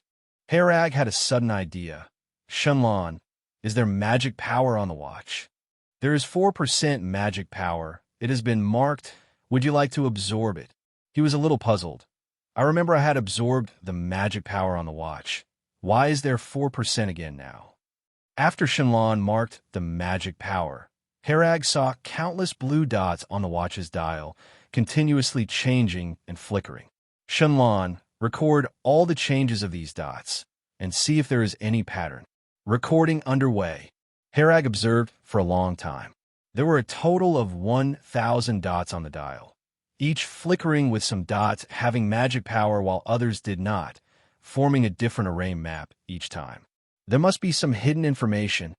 For people in this world, it might be difficult to understand that information could be expressed in this way. But Herag had received higher education, and he studied computer cryptography in university. 1 hour later, dot array information has been fully recorded. There are 1,000 dots and 1,000 array maps. Shenlan recorded every different array map completely. After these 1,000 array maps flickered once, they started over from the first one. In Herag's view, 1,000 distinct array maps were arranged in front of him. He observed these figures and thought to himself, "What is the pattern here?" Shenlan superimposed these array maps using the rule of even elimination and odd preservation. The so-called even elimination and odd preservation involved superimposing all these array maps together, and whether each dot spot had magic power depended on whether its count was even or odd. If it was even, erase this dot spot. If odd, retain this dot spot. thus obtaining the final array map. Array map processing completed. Shenlan provided the process composite array map. Herag observed for a while and then said, Shenlan, can these spots form a single stroke? Yes, a single stroke is as follows. Shenlan demonstrated through animation how to connect these dot spots into a single stroke. I understand. Shenlan, control my body's magic power along this single stroke route to link the dots on the watch together. Herag did not yet know how to use his internal magic power, so he had to rely on Shenlan to do it for him. Shenlan controlled the internal magic power, inputting it into the watch, and the magic power started from the first, transforming into a winding line, eventually forming a single-stroke image. The moment the magic power completed the single stroke, a stream of information entered Herag's mind. Congratulations on solving the little puzzle I set. Your ability to solve this puzzle shows that you are observant, think diligently, and have an excellent mind. We at the Sixth Ring Tower welcome outstanding wizards like yourself to join. You can use this watch to join the Sixth Ring Tower. At the same time, I will teach you the Starry Sky meditation technique, which is unique to the Sixth Ring Tower. Of course, if you already have a better meditation method, you can use your own. The Starry Sky meditation technique can serve as a reference. Excellent meditation techniques always have their unique aspects. Nicholas Carlos Camby, Radiant Calendar 1024. The teaching of the Starry Sky meditation technique was also conducted in the form of information flow, eliminating the language barrier, making it easier for Herag to comprehend. After receiving the teaching of the Starry Sky meditation technique, he gained more understanding about wizards and meditation methods. The Starry Sky meditation technique explained the practice method of meditation, as well as some basic knowledge about wizards. People who practice meditation methods but have not yet become official wizards are all called wizard apprentices. Wizard apprentices are classified from low to high as first-class apprentice, second-class apprentice, and third-class apprentice. Each stage has precise and strict requirements for spiritual power, and advancement to the next stage requires meeting the spiritual power standard and going through a ceremony. The second-class advancement ceremony for wizard apprentices generally involves taking some magic potions to help break through. There are many types of meditation methods, each with different meditation techniques, but the principle is the same. Through meditation, people sense the surrounding energy wandering between heaven and earth, absorbing and converting it into their own magic power to enhance their spiritual power. People who can perceive wandering energy are those who have wizard potential. When Herag first encountered unknown radiation energy, Shenlan had hinted that it was compatible with his constitution. It was just that at that time, Herag did not understand how to absorb and utilize these energies, so he had Shenlan handle it. There are varying levels of wizard potential. The difference is that those with high potential absorb faster, use more efficiently, and practice quicker. Those with low potential often remain stuck at the first-class apprentice stage due to inefficient absorption and utilization, leading to slow spiritual power growth. Herag did not know his potential, as he did not have the means to test it, nor did he have any standards for reference. Thinking about this now is meaningless. Better to try this Starry Sky meditation technique first. The meditation technique of the Starry Sky meditation technique is quite special, where the meditator needs to look up at the starry sky, find a star at random, and then observe and meditate, materializing this star in their mind. Once the meditation on a star is completed, one can be considered to have started, thus stepping onto the threshold of a first-class apprentice. The Starry Sky meditation technique has an extremely high upper limit, theoretically possessing infinite improvement potential. The more stars you can meditate, the stronger your spiritual power will be. When a number of meditated stars reaches a certain level, the stars will form a star map with additional effects. But that is not something Herag needs to worry about now. What Herag needs now is to complete the meditation of the first star, then this star will become his source of magic power, allowing him to draw magic power from it during daily meditation. Herag Merlin, Power 2.0, Agility 1.6, Constitution 2.2, Spirit 2.5, Magic Power 55%. Herag once again looked at the attribute panel, finally understanding the role of spiritual power. If he considered himself a container of magic power, spiritual power determined the size of this container. The higher the spiritual power, the more magic power can be stored and utilized, also impacting casting speed, magic strength, etc. Then, which star to start with? Herag looked at the starry sky, a sky full of stars. These stars were different from those of the previous world, making them unrecognizable. He chose a brighter, seemingly larger star and began to meditate.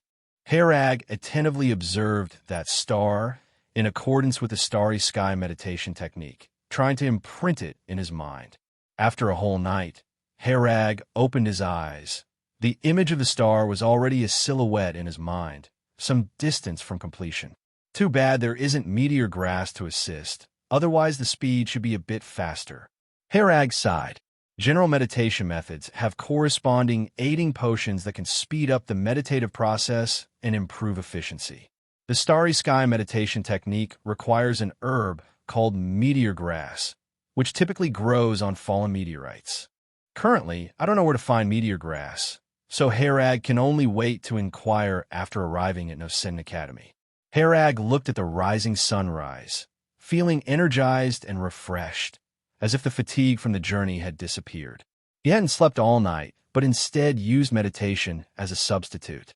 Herag saw Emil sneaking out of Melissa's carriage with a mischievous smile. "Emil, good morning." Emil shuddered in surprise, then smiled at Herag. "Morning. Did you sleep on this haystack all night?" "More or less." Herag couldn't be bothered to explain he was meditating. Lately, Emil and Melissa had become increasingly close. Initially, there were various concerns, but now they could be together without any worries. Watching Emil leave, Herag thought to himself, previously, Baron Buck said Emil and Melissa weren't suitable for each other, probably because he knew Emil was his son but didn't know Melissa wasn't his daughter. The world is truly absurd. Half a month later, Herag lay on top of the carriage, looking at the star in the night sky. By this time, the star's position had shifted slightly, and the star in his mind was almost solidified. "It's almost done." Herag had practiced the starry sky meditation technique methodically and with patience over the past half-month. Not long after, the star in his mind fully formed, and a shining star appeared in his mind. Herag felt an unprecedented sensation as that star burst with magical power, which then spread through his veins and flesh. He had a unique sense of his surroundings, able to see the magic power flowing within him, no longer needing Shenlan to mark it with colors. He could clearly sense ants crawling in the grass, pupae breaking free, and mosquitoes flying by. This sensation was like plugging into the world's data line. Starry sky meditation technique, first star meditated, constitution increased by 0.6, spirit increased by 1.0, Shenlan provided prompt. Shenlan, show current body data. Herag Merlin. Strength 2.0, Agility 1.6, Constitution 2.8, Spirit 3.5, Magic Power 100%. Herag was a bit surprised. Constitution can actually increase. Previously, Shenlan indicated that his body data had reached the genetic limit and theoretically could not improve. At the time, the only way to surpass the limit was to awaken the life seed and become a knight. Now, it seems a wizard can also surpass this limit. He somewhat understood why Baron Buck had no power to fight back against Malcolm. Most likely, even without magic, Malcolm could rival Baron Buck with just his physical power, as it was a different level of life. Magical power has also returned to 100%, and from the amount of magical power, it's even more than before. This is the effect of spiritual power, Herag mused, feeling particularly satisfied with the abundant magic power within him. Shenlan, record 3 things to do. First, find meteor grass. Second, figure out where the 6th ring tower is and how to get there. Third, clarify which place and era the radiant calendar refers to. Recorded. Herag had a hunch that Nicholas Carlos Camby might not be from the same era as him. The issue it raised was that the Sixth Ring Tower Wizard organization might not exist anymore. Take it one step at a time. Herag shook his head. These things could only be noted for now, as overthinking was useless. 2 months later, Herag and his group arrived in Swan City. Swan City is the largest city in Pearl Province, and No Sin Academy is located here. Registration is complete. Let's enter the city. Because they carried weapons and had official knights, their entry into Swan City required detailed registration and identity verification. Melissa now increasingly had the demeanor of a lady of the house. The girl she once was seemed a thing of the past. She owned a house in the city, which Baron Buck had specifically bought for her. It was where she stayed while studying. This house was located near Kings Avenue. Due to the high price, Baron Buck could only afford a small house. The group temporarily settled in this house. When Melissa lived there alone, it seemed spacious, but now it felt a bit crowded. Emil and Melissa shared a room. Herag had his own room, and the others had to squeeze into the remaining 3 rooms. Herag, I'll take you to meet Master Claude tomorrow, Melissa said as she came to Herag's room. Thank you, Miss Melissa. Herag expressed his gratitude. Melissa displayed a captivating smile. No need to thank me. If you become a wizard, we'll be counting on you to take care of us in the future. Herag smiled politely without saying much. He felt Melissa had changed a lot. Well, I'm off. You have a good rest. Melissa turned, her graceful figure swaying, and carefully closed the door behind her as she left. Melissa is becoming a bit too opportunistic. Though Herag's body was only 14, having lived 2 lives, he understood a lot. Melissa had matured overnight, often trying to build a rapport with him intentionally or unintentionally. And here, how a woman might build a rapport with a man. He chuckled helplessly. I don't want to lose Emil as a friend, so I should keep my distance from her. In this world, Emil was Herag's only friend. He couldn't bring himself to do anything beastly. After glimpsing the path of wizardry, he no longer had the mind to waste time on such matters. In the silence of the night, Emil and Melissa's room was next to Herag's. The house's soundproofing was poor, not to mention Herag's excellent hearing. Herag had no choice but to meditate and clear his mind, entering a meditative state where external disturbances couldn't bother him. The next morning, Emil, Jimmy, and several knights went out to find some work. A group of people couldn't live off nothing. They needed to find some income source. Melissa took Herag to No Sentin Academy. No Sentin Academy is the largest aristocratic academy in the Norton Kingdom. It is a comprehensive academy with subjects like astronomy, geography, humanities, politics, economics, and military, along with courses like dance and etiquette specially designed for nobles. Melissa was pursuing linguistics, and Master Claude was an expert in this field, reportedly proficient in over 70 languages. No Sentin Academy was open to everyone, as long as they didn't carry weapons. Melissa led Herag through the academy, winding their way to a place resembling a garden. Deep in the garden was a pavilion, surrounded by a serene environment.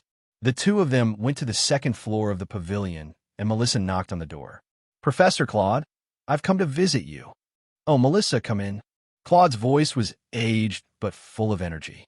The room was spacious, and, at a glance, many books could be seen, with rows of books lined up on the shelves against the walls. On the table deep inside the room, books were piled high like a small mountain, and behind the book mountain sat a bald old man with a white beard. Claude slowly raised his head and comforted Melissa when he saw her. I've already heard about the situation in Dur Valley. My condolences. With wizards involved, there's nothing anyone could do. From now on, stay at the academy and focus on your studies. You are safe here. Thank you, teacher. Melissa wiped the tears from the corners of her eyes. Who is this? Claude looked at Herag. Herag introduced himself. My name is Herag Merlin. I was originally a guard for Baron Buck, but now I'm on the path of pursuing the wizard's footsteps. I came this time to ask Master Claude some questions.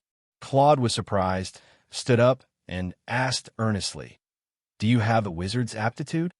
I am currently a wizard apprentice, Herag replied. Do you have a teacher? Claude asked. No. Claude nodded. I understand. You must want to join the wizard organization. Yes, but I know nothing about it. So I came to seek advice from the knowledgeable master. Herag noticed from Claude's expression that he indeed knew something. Claude laughed. Knowledgeable?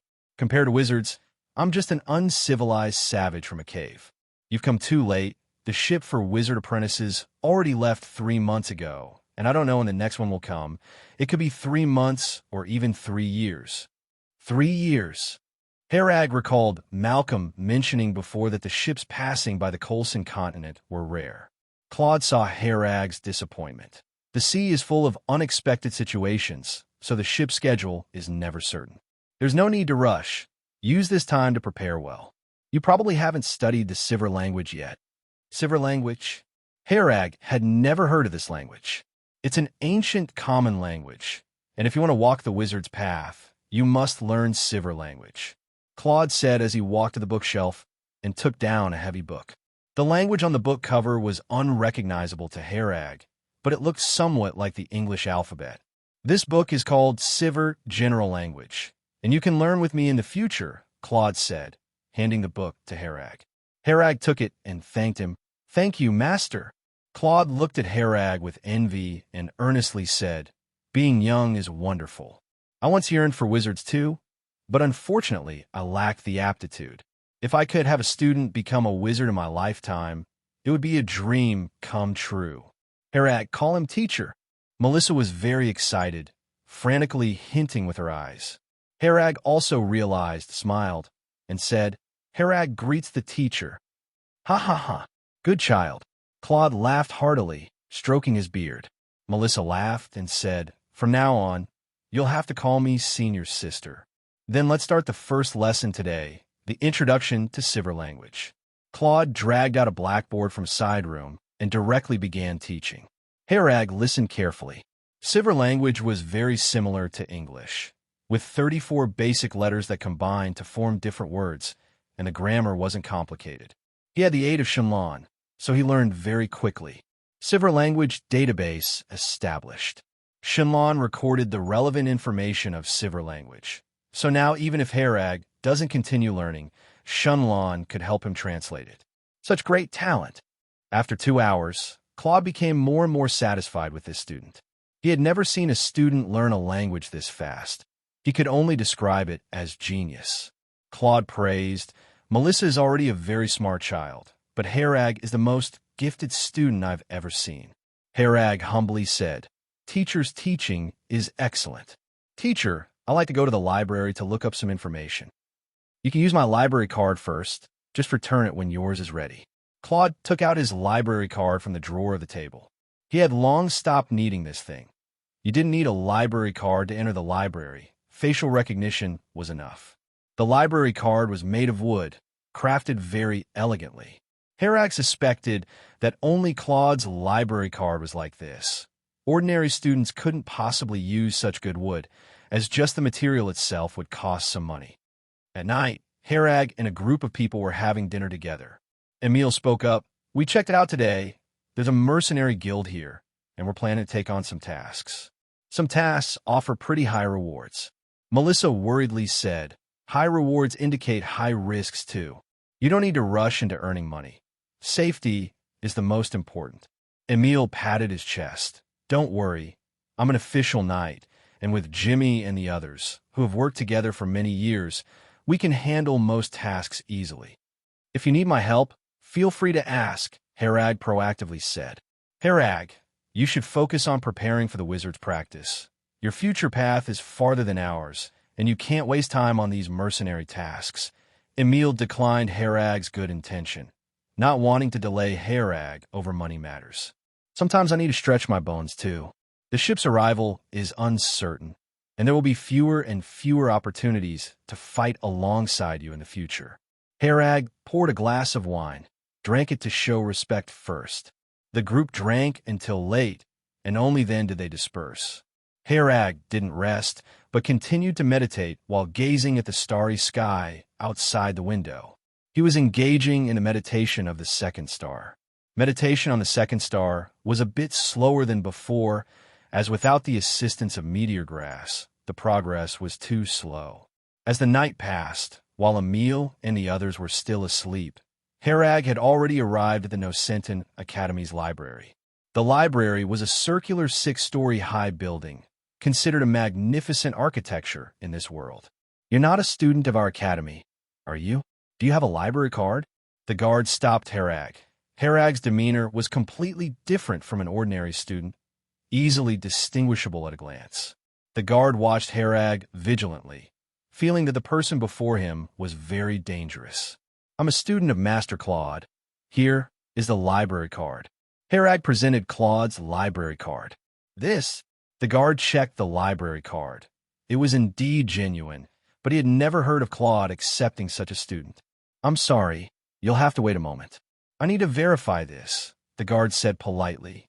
"Okay, I understand. Thank you." Herag wasn't in a hurry to force his way inside, so he waited at the entrance for a bit. The guard, seeing his good attitude, breathed a sigh of relief, smiled apologetically, and went inside to find the library director. 10 minutes later, the guard returned, respectfully handing the library card back with both hands. "Mr. Herag, you may enter now." "Thank you," Herag said with a smile. On the first floor of the library, there was a massive wall, and written on it were the different genres of books available on each floor in great detail. Herag's goals were clear. He wanted to start with world geography, which was located on the second floor.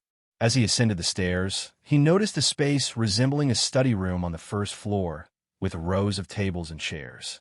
Many students were already there reading and studying, which gave Herag a feeling of déjà vu, as if he was back in a library from past life. Herag arrived at the section for geography books, finding mostly those related to the Colson continent, with few on world geography. "Shenlan, start recording the contents of every book I read to expand the database. Task has been archived, commencing execution." Altogether, Herag found 3 books that discussed world geography, yet each book's content was far from detailed. The authors themselves had visited very few places, and much of the information was hearsay, with its accuracy in question. Shenlan organized the information from these 3 books, summarizing the available world geography-related information. Herag skimmed through the 3 books without needing to read them thoroughly, as long as Shenlan could record everything completely. Organization complete. Browsing through the results compiled by Shenlan, Herag was presented with a map of the world as it was currently known.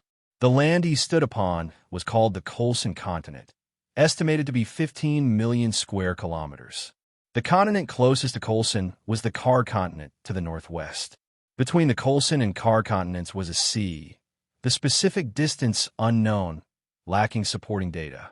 Based on some travel notes and biographies, it's guessed to be around 6,000 kilometers. The map of the Kar continent was also incomplete, currently knowing only an extended corner, with no further detailed data available. Beyond these 2 continents were infinite seas and numerous small islands. "The information is truly lacking," Herag mused, gazing at the pieced-together map, reflecting on how people of the Colson continent were almost in the dark ages concerning knowledge of the world outside their continent. The productivity level of the Colson continent was too backward, making long voyages challenging. What Herag could determine was that the ship carrying wizard apprentices was heading to the Kar continent. According to Claude, the ship came from the east, passing by the Colson continent, then heading northwesterly towards the Kar continent. However, there was no record of the eastern continent, not even basic details on size or location on the map. "Seems like they need a Columbus," Herag quipped to himself. Having found no other information related to world geography, he turned and proceeded to the 4th floor. The plant books were on the 4th floor, as Herag wanted to check for information related to meteor grass. Found it. Herag found meteor grass in a book titled The Encyclopedia of Rare Plants. Meteor grass, with fiery red petals, grows only near meteorites, holding some ornamental value while its medicinal value remains unknown. Herag then looked up information related to meteorites, discovering that there was a famous meteorite crater 10 kilometers near Swan City.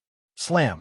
Herag closed the book, returned home to grab his fine steel bow and longsword, and rode out of the city on horseback.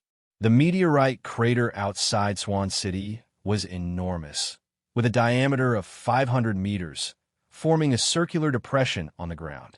Riding hard, Herag reached the meteorite crater in half an hour. The soil here was vastly different from other places, with fiery red soil and sparse vegetation. Herag slowly walked down a slope into the depression, all the while observing the surroundings for traces of meteor grass. Inside the crater were many puddles and some scatter vegetation.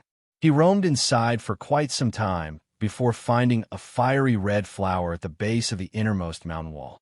Taking out the small spade he had prepared, Herag began digging from the root of the meteor grass, trying to keep the root intact. Warning: a high-energy magical source is rapidly approaching. A high-energy magical source. Before Herag could react, a powerful impact struck him, sending him flying, yet he held onto the meteor grass tightly. Severe burn detected on the back. Immediate use of holy healing technique is recommended. Herag grimaced in pain, turning to see a red-haired boy smiling at him, appearing to be around 16 or 17 years old. "You didn't die?" The red-haired boy seemed surprised. Shenlan scanned the opponent's body data. Power, 1.5, Agility, 1.6, Constitution, 2.1, Spirit, 3.9. Taking a deep breath, Herag thought, Spirit 3.9, 0.4 higher than mine. It seems he's also a first-class wizard apprentice. He had once estimated that at least 5 points in spiritual power were necessary to break through to become a second-class wizard apprentice. Herag's back was badly burned, some superficial flesh charred. "That flower is mine." The red-haired boy was about to say something more, but Herag had already drawn his long sword and charged forward. The boy raised his right hand. A greenish ring on his middle finger glowed green, and quickly formed a basketball-sized fireball, which shot at Herag with great speed. Herag and the red-haired boy were at least 300 meters apart, which was why Shenlan hadn't detected him. Because of the distance, Herag couldn't attack first and was forced to dodge, initiating a retreat to avoid the fireball. Adjusting his posture in time, Herag shifted his force direction, jumping behind a nearby mound of earth.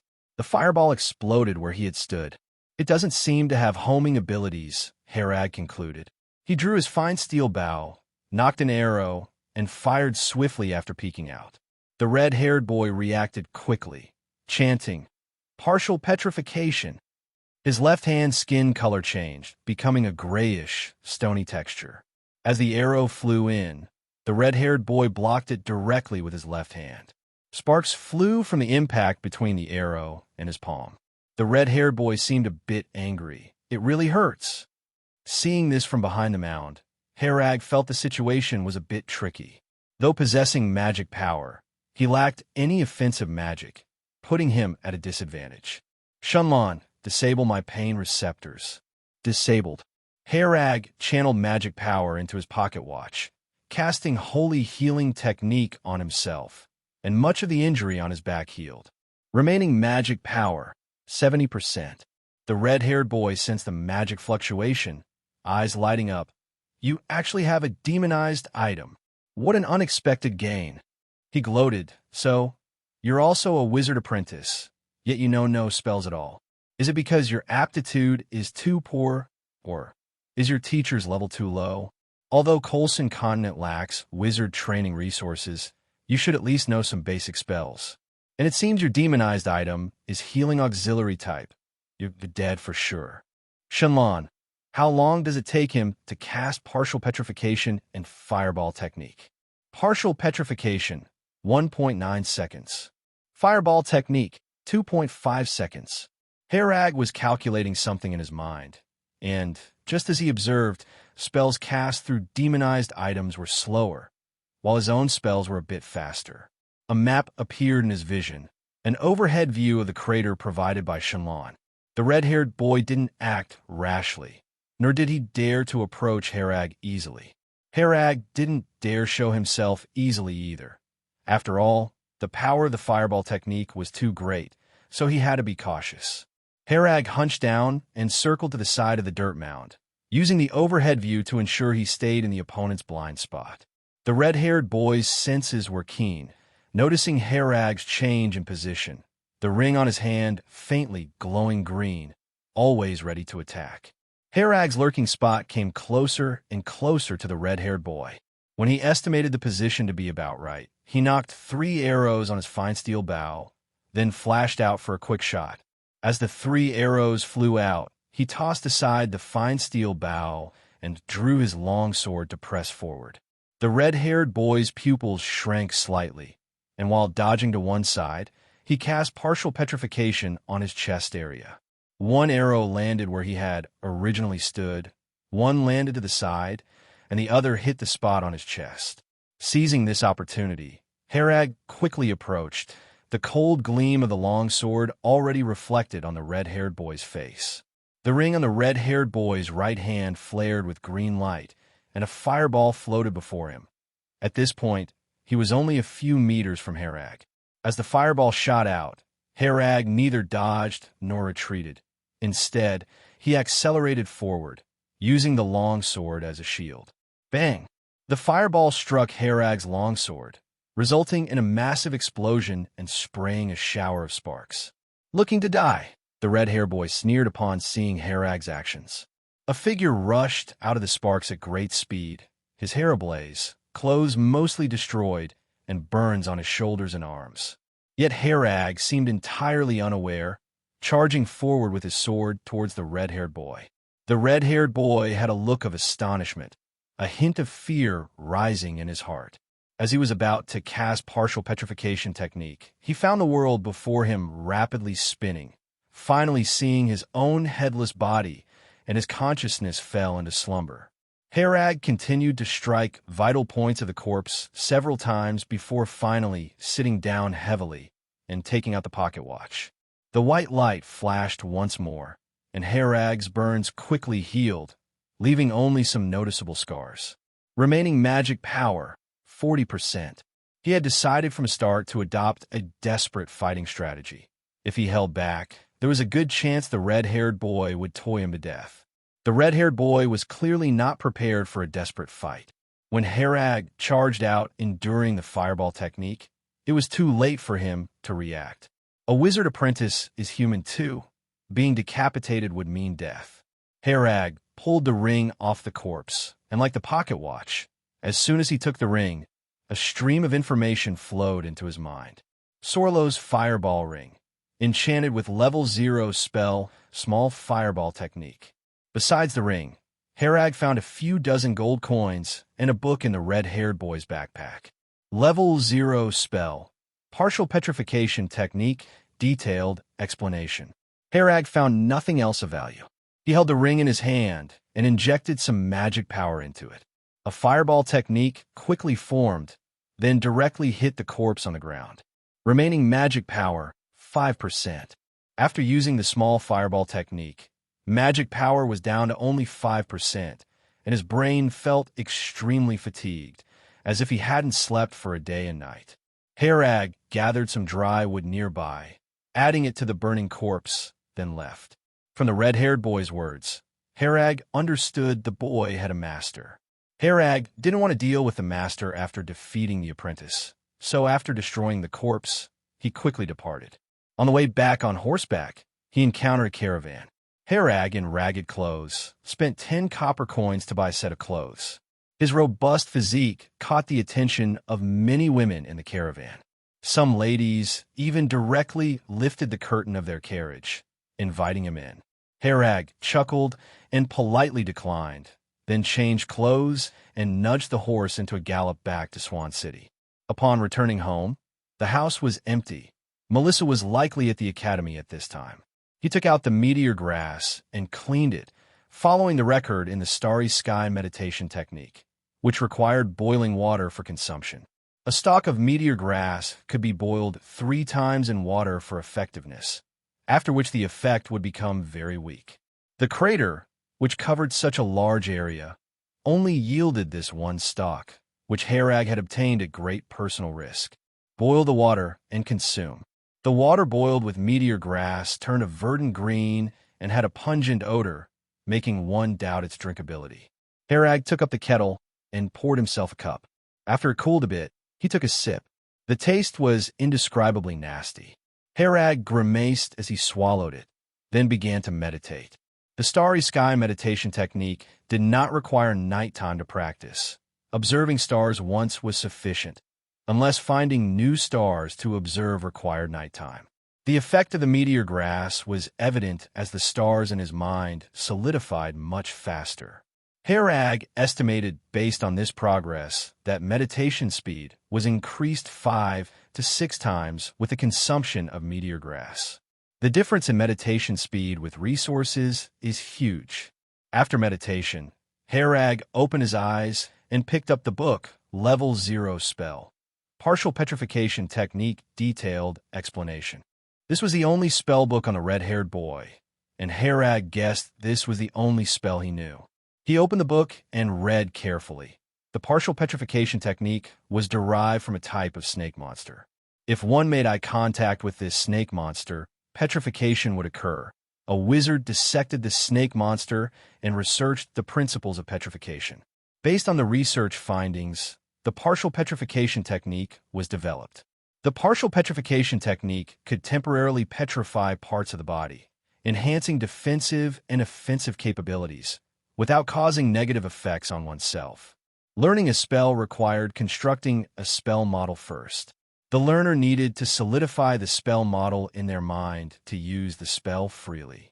The partial petrification technique was a level 0 spell, learnable by a first-class wizard apprentice. The spell model for this spell wasn't very complex, but for Herag, who was encountering spell models for the first time, it was somewhat complicated. The spell model included the routes and methods of magic power operation, with numerous parameters and spell-related formulas. The higher level the spell, the more parameters in its spell model, and more formulas, resulting in a greater amount of computation. Herag was unfazed by these challenges. The path of a wizard, I must see through to the end. I've tackled far more complex topics in my past life. Can a mere level 0 spell stump me? Shenlan, analyze the level 0 spell partial petrification technique and construct its spell model. Task archived. Estimated remaining time, 25 minutes. Estimated magic power consumption, 34.7%. Herag has Shenlan's assistance, which save a lot of time in constructing the spell model. He can let Shenlan do the work and wait for the result to use directly. It's the first task I've encountered here that requires Shenlan to spend time. Shenlan completed all Herag's previous tasks in an instant. In his mind, a spell model constructed with spiritual power is being formed. Originally, this process required Herag to complete it himself, which demanded high control over the brain's spiritual power and constant thinking, parameter calculation, and formula computation during the process, requiring great intelligence. According to the Level 0 spell, partial petrification technique documentation, it takes an ordinary person 1 to 3 months to construct a spell model. The human brain can make mistakes. If there's an error in any step, the entire constructing process must restart. Shenlan only needs 25 minutes and won't make any errors, achieving 100% accuracy. 25 minutes later, Level 0 spell partial petrification technique model has been constructed. In Herag's mind, the spell model for the partial petrification technique is complete. He just needs to input magic power into the model and read the spell to activate it. Some spells require casting materials, like the Bloodline Curse used by Malcolm previously. The partial petrification technique directly affects the caster without needing additional casting materials. Partial petrification technique. Herag inputs magic power into the model while chanting the activation spell for the partial petrification technique. His right hand immediately undergoes a change, the skin turning a stony gray-white. Herag touched it. It was very hard. He flexed his fingers and found they're not stiff, still able to move freely, and there remains a sense of touch. It seems the defense has significantly improved while not affecting the original function, Herag concluded after the experiment. The petrification of the partial petrification technique doesn't turn the body part into stone. It only greatly enhances the surface's defense. Maintaining the partial petrification technique requires continually inputting magic power into the spell model. Once Herag stops, the technique automatically ends. Shenlan, how much magic power did the partial petrification technique consume? Based on the current amount of magic power, the partial petrification technique consumes 1% of magic power per second. This consumption was somewhat beyond Herag's expectation. The magic power throughout his body couldn't last 2 minutes. No wonder Red Hair canceled it immediately after use. Thinking of Red Hair, Herag picked up the ring again, feeling it necessary to find Claude. He hadn't mentioned having demonized items before because he couldn't fully trust at the beginning. Though it was a teacher-student relationship, they both knew it was merely a profit exchange, just an investment by Claude. He didn't want to incite anyone's greed because of a demonized item, leading to unnecessary trouble. But he still needed to ask, as the library had no information related to wizards, and he had to inquire from Claude. No Shenlan Academy. This ring looks like a token, Claude said while carefully examining through a magnifying glass. A token. Herag thought of his pocket watch, which was also a token, allowing him to join the 6th ring tower. Claude put down the magnifying glass and said, tokens are commonly used recruitment tools for wizard organizations. They issue tokens to people who have contributed to the organization. The descendants of these people can join the organization using the token, provided they have aptitude, without needing tests. Must they be descendants? Herag asked. No, that's just the original intention. But as time went on, the tokens have been passed around the world for thousands of years. In that case, who knows if you were a descendant of an acquaintance? Later on, anyone with aptitude could join a wizard organization with a token, Claude explained slowly. Can someone join a wizard organization without a token? Herag continued to ask. Claude laughed. Of course, the normal process involves transporting qualified individuals by ship to undergo tests, and then they're selected by various wizard organizations. If you have a token, you skip this step as the ship will take you directly to the corresponding wizard organization. There are pros and cons. The advantage is not worrying about not being selected. At least you can join a wizard organization. The downside is that the organization you join may not be strong, so there are gains and losses. Herag hesitated, but decided to ask, Teacher, have you heard of the 6th Ring Tower Wizard Organization? Claude stroked his beard, lost in thought, then said, Among the wizard organizations I know, there's no 6th Ring Tower. It might be a wizard organization deeper inside the card continent. You'll have to check it yourself once you get there. I understand. Teacher, have you heard of the Radiant Calendar era? Herag continued. Claude was very surprised. You actually know about the Radiant Calendar? It's an obliterated period of history with only unverifiable records in some books. Currently, no one can prove its existence or non-existence. Herag felt a chill inside. It's as he had suspected. The era Nicholas lived in has long passed, and the 6th Ring Tower organization is likely not known now. For now, he could only rely on this ring to securely join a wizard organization, which would benefit him by skipping a testing phase. He suddenly remembered the teacher mentioned by Red Hair, so he asked, Are ships frequently transporting wizard apprentices? Are there that many wizard apprentices on the Colson continent? Claude shook his head. The Colson continent rarely does. It might be years before an instance, or it could be 10 consecutive years without one. Many wizard apprentices who once left by ship could never become official wizards in their lifetime, and when life nears its end, many of them return to the Colson continent. These old wizard apprentices might take on children with wizard potential as disciples, train them for a few years, and then send them on the ship. Some, like you, accidentally acquire demonized items and have the aptitude, so they often board that ship. There is an invisible attraction among wizards. People with potential holding demonized items easily find the wizard path. Like you with this ring, meeting me and I guide you onto the ship route. It's all fate's arrangement.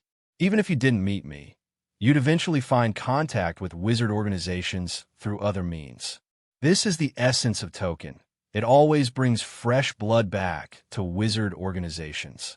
This is what I understand about the law of attraction among wizards. Herag heard this concept for the first time. A mutual attraction exists among wizards. He thought of red hair. There should only be a few wizard apprentices on the Colson continent, yet he managed to meet one. According to this law of attraction, places with more wizards will see an increase in wizards, while places with fewer wizards will continue to decline.